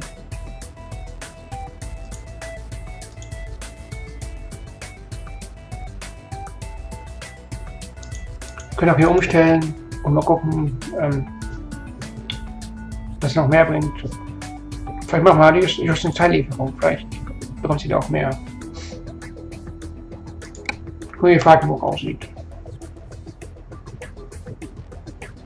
Oh, hier unter rote Zahlen ein Minus, aber meistens hat sie halt immer Plus eingefahren, halt Aufträge. Wie sieht es bei uns aus? Also Fahrtenbuch kann man nicht einsehen.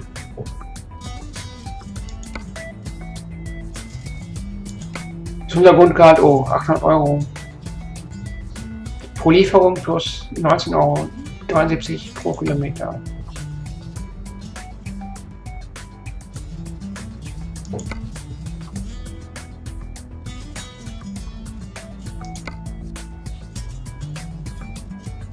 Der Zustand ist noch nicht besorgniserregender Zustand, können auch so weiterfahren.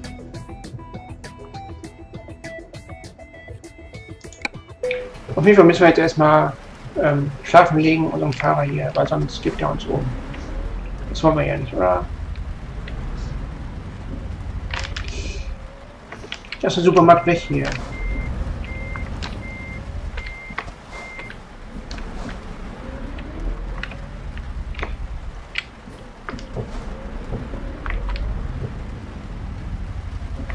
Super Sonderangebote, Supermarkt.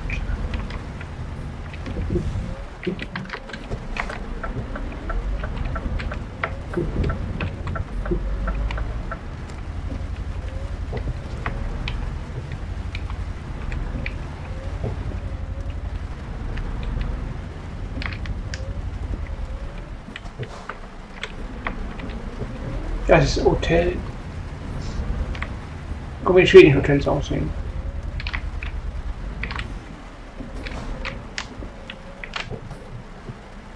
Ach da, ja.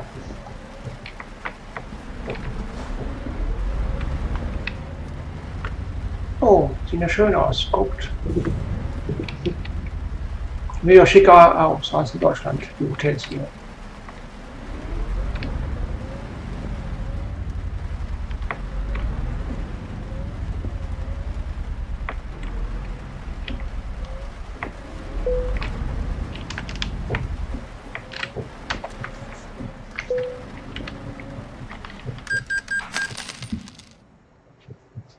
Emily, oh, 2.200 €, Dankeschön. Kreditkarten. Ja, nichts von Gewinn gehabt. Schön. Danke.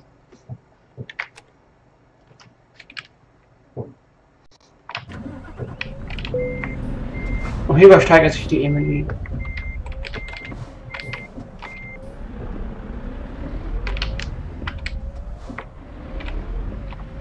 Oder Emilie.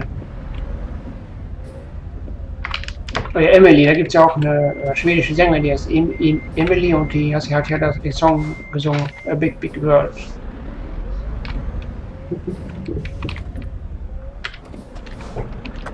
Gucken, was beim Fragezeichen ist.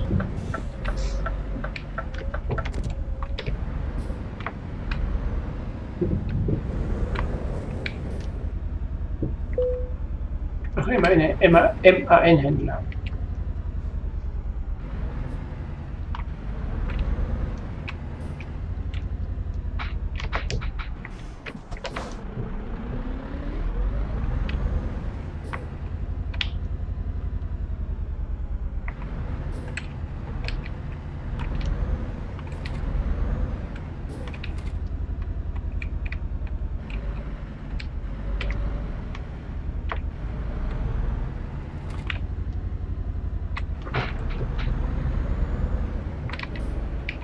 BAV, Entschuldigung. Satelliten anzubieten für Fracht.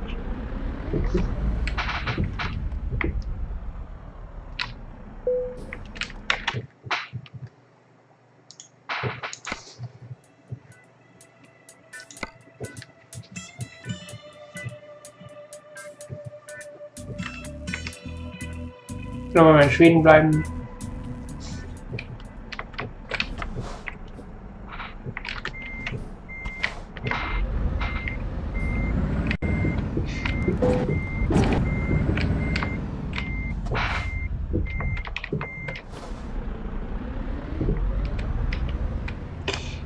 Ups.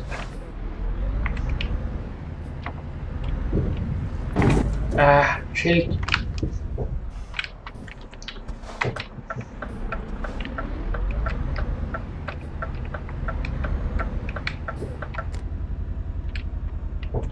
Der kann ganz genau, wo muss ich also genau.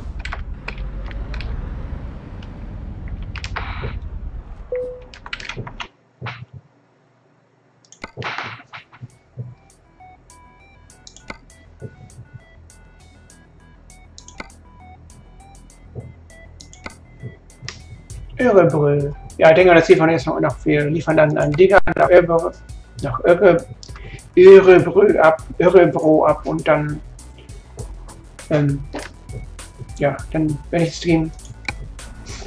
Mal fast 2 Stunden streamt und dann denken wir, das reicht dann auch für heute. Ich habe auch heute für meinen zweiten Kanal, Tanz wird es nett, habe ich auch ca. 4 Tanzvideos gedreht und die werden nach und nach hochgeladen. Und das habe ich habe da auch Radtour mit verbunden und ich bin zwar noch fit, aber halt auch halt ein bisschen müde. Ich bin auch seit ca. 9 Uhr auf.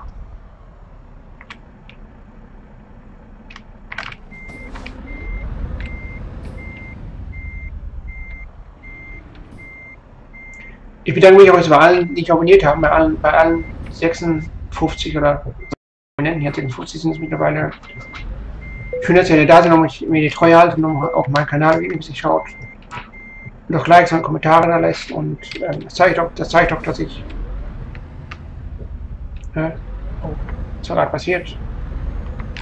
Bandbreite weg, oder? Jetzt bin ich wieder da. Oh. Ja, auf jeden Fall, dass ich angekommen ist. Ich bedanke mich bei allen 56 Abonnenten. Schön, dass ihr meinen Kanal auch regelmäßig schaut und mir auch die Treue haltet. Das heißt, zeigt mir eigentlich auch, dass ich das richtig mache, wie ich genau aufgebaut habe. Und jetzt muss ich erstmal hier wieder ich den Weg finden. Ja, so halbwegs. Jo.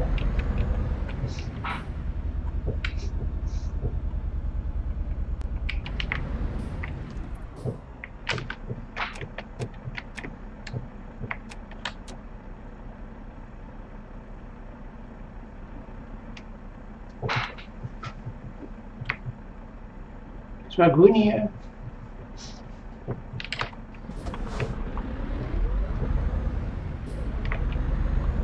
Die 150 Kilometer, 150 Kilometer da, die schaffen wir noch locker, oder?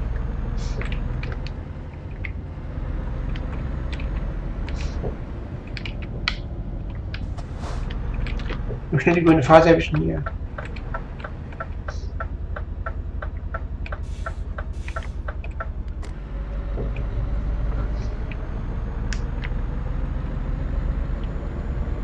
Wie war euer Samstag so? Was habt ihr so gemacht?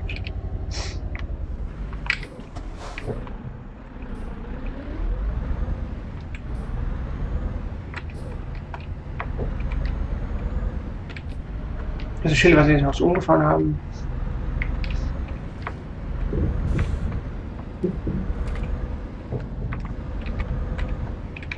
Ja, wohin willst du?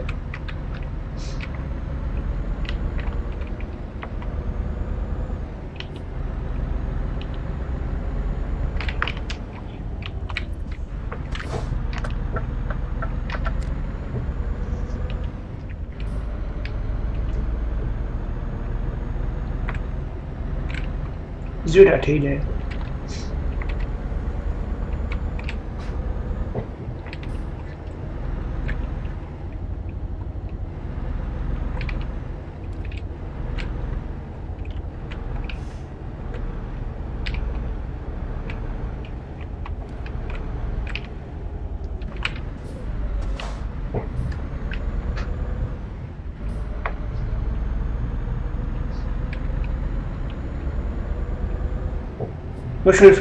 Wäre ganz schön für eine Fracht, ganz schön schwere Fracht bei uns.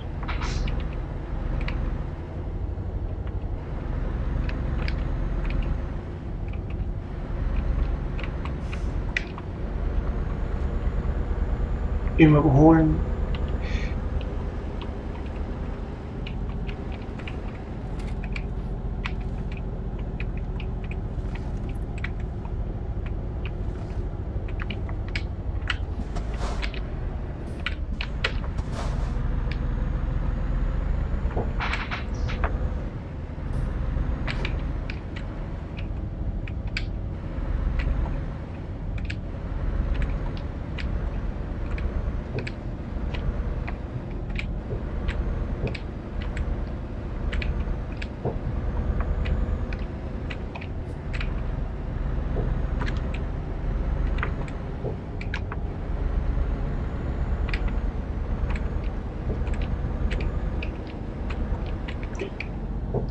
And hello all persons, all watchers. If you watch my stream, thank you, and I hope you have fun with my channel.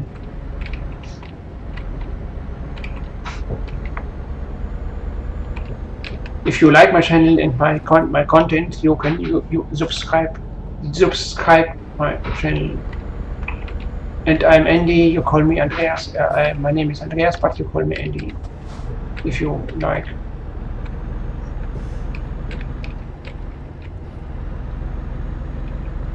We are driving from Linköping to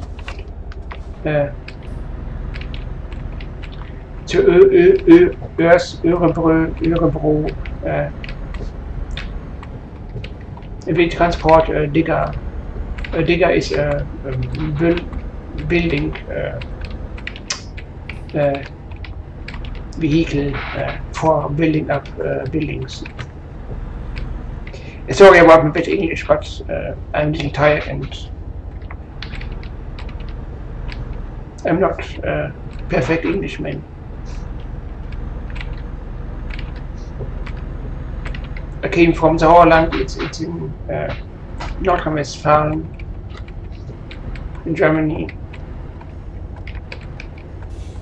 in a region Sauerland. And hey all Swedish people here.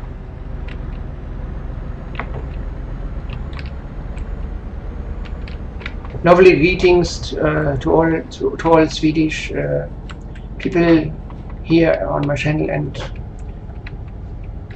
I hope you like my content.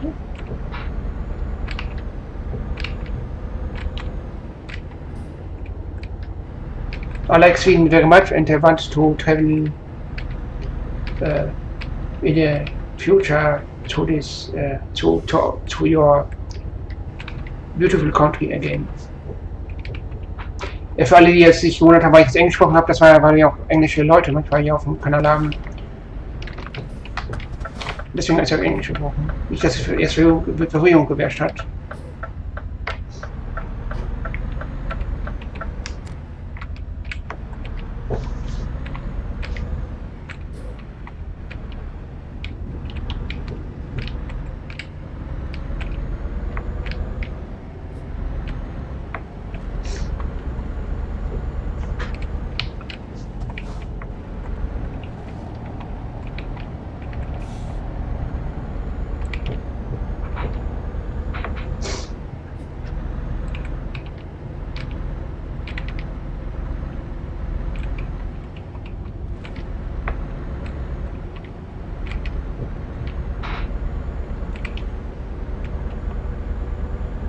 Kilometer, dann sind wir in Örebro und liefern dann den Ding ab.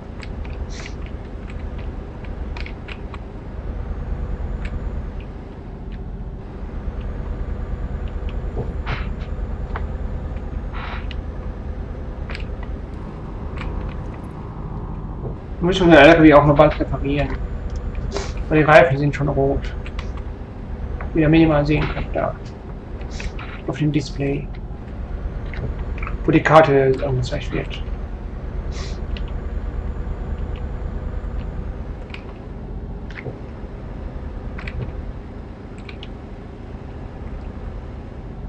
Willkommen in Örebro Kommune. Danke, Emily, für die 1900 Euro. Und die Emily ist aufgestiegen. Gratuliert ihr. Und sie bekommt jetzt auch eine Gehaltserhöhung, das ist verdient. Um 100 Euro mehr.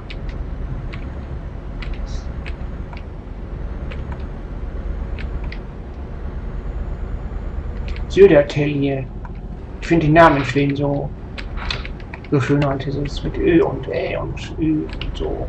Und die Namen auch wie sehenswert und was der Name ist noch in Schweden.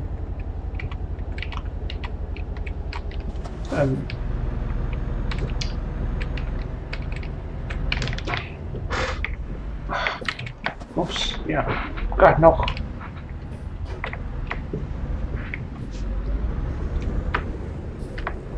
Das war knapp.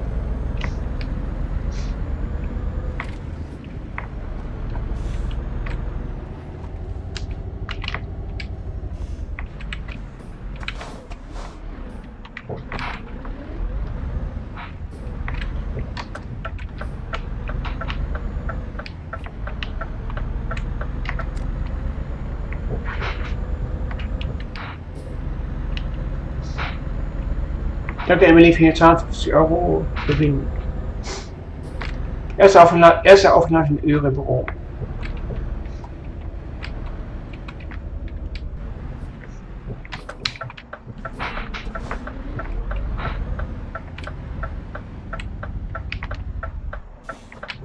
Ich liefere mal die Frage ein bisschen ab.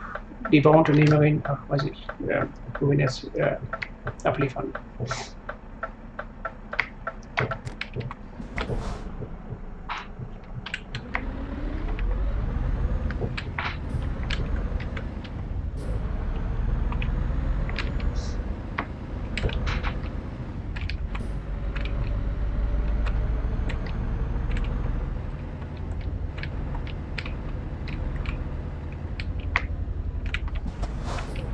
Hier müssen wir rein.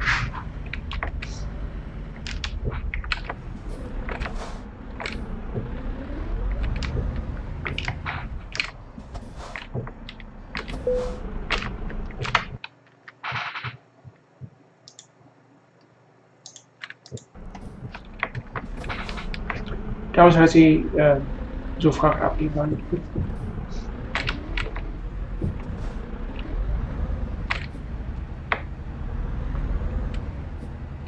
Ja, um 4:30 Uhr ja, knapp 4:30 Uhr morgens. Wir sind in Örebro.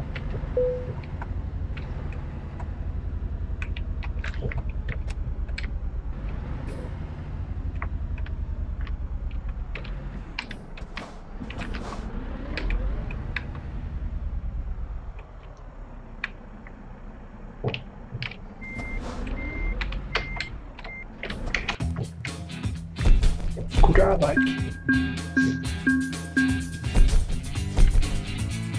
Das ist 6.000 Euro, gut, ein Mini-Auftrag halt.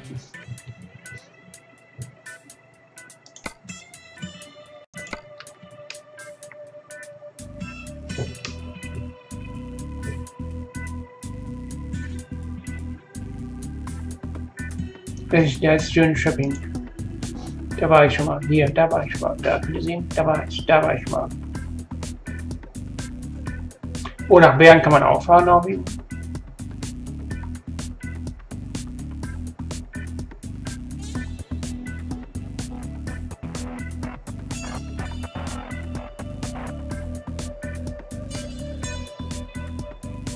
Ups, danach.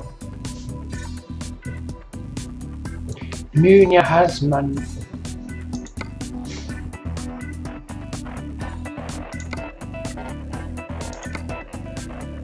Oh, Windkraftanlagen. Windkraftwerksbondel. Leberwurst. Oh.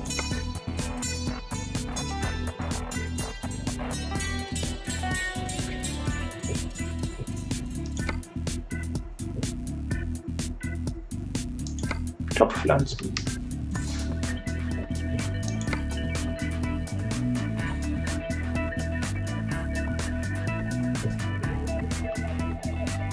Kommission Fahren, Luis. Nein, aber ich sage es mal so, ich bedanke mich bei allen, die jetzt zugeschaut haben und auch alle, die mich abonniert haben. Schön, dass ihr zugeschaut habt und auf jeden Fall werde ich jetzt auch ETS weiterziehen. Ich werde auch jetzt wenigstens wieder ETS 2 streamen. Das habe ich mir vorgenommen. Und morgen oder übermorgen wird es auf jeden Fall auch dann weitergehen mit jetzt auch noch Live is Strange, Episode 5. Und dann wünsche ich euch ein schönes Wochenende. Und ich bedanke mich bei allen, die zugeschaut haben. Und auch alle, die mich abonniert haben. Ja, und dann sage ich mal, schönen Samstag noch und auch ein schönes Wochenende und habt schöne Zeit jetzt am Sonntag und jetzt noch am Sonntag, wir haben jetzt fast 0 Uhr. Und da sage ich mal tschüss und lasst einen Daumen hoch da und Abo vielleicht auch noch da. Und falls ihr Content von meinem Kanal euch gefällt, dann ja, sage ich jetzt mal tschüss, gute Nacht und auf Wiedersehen.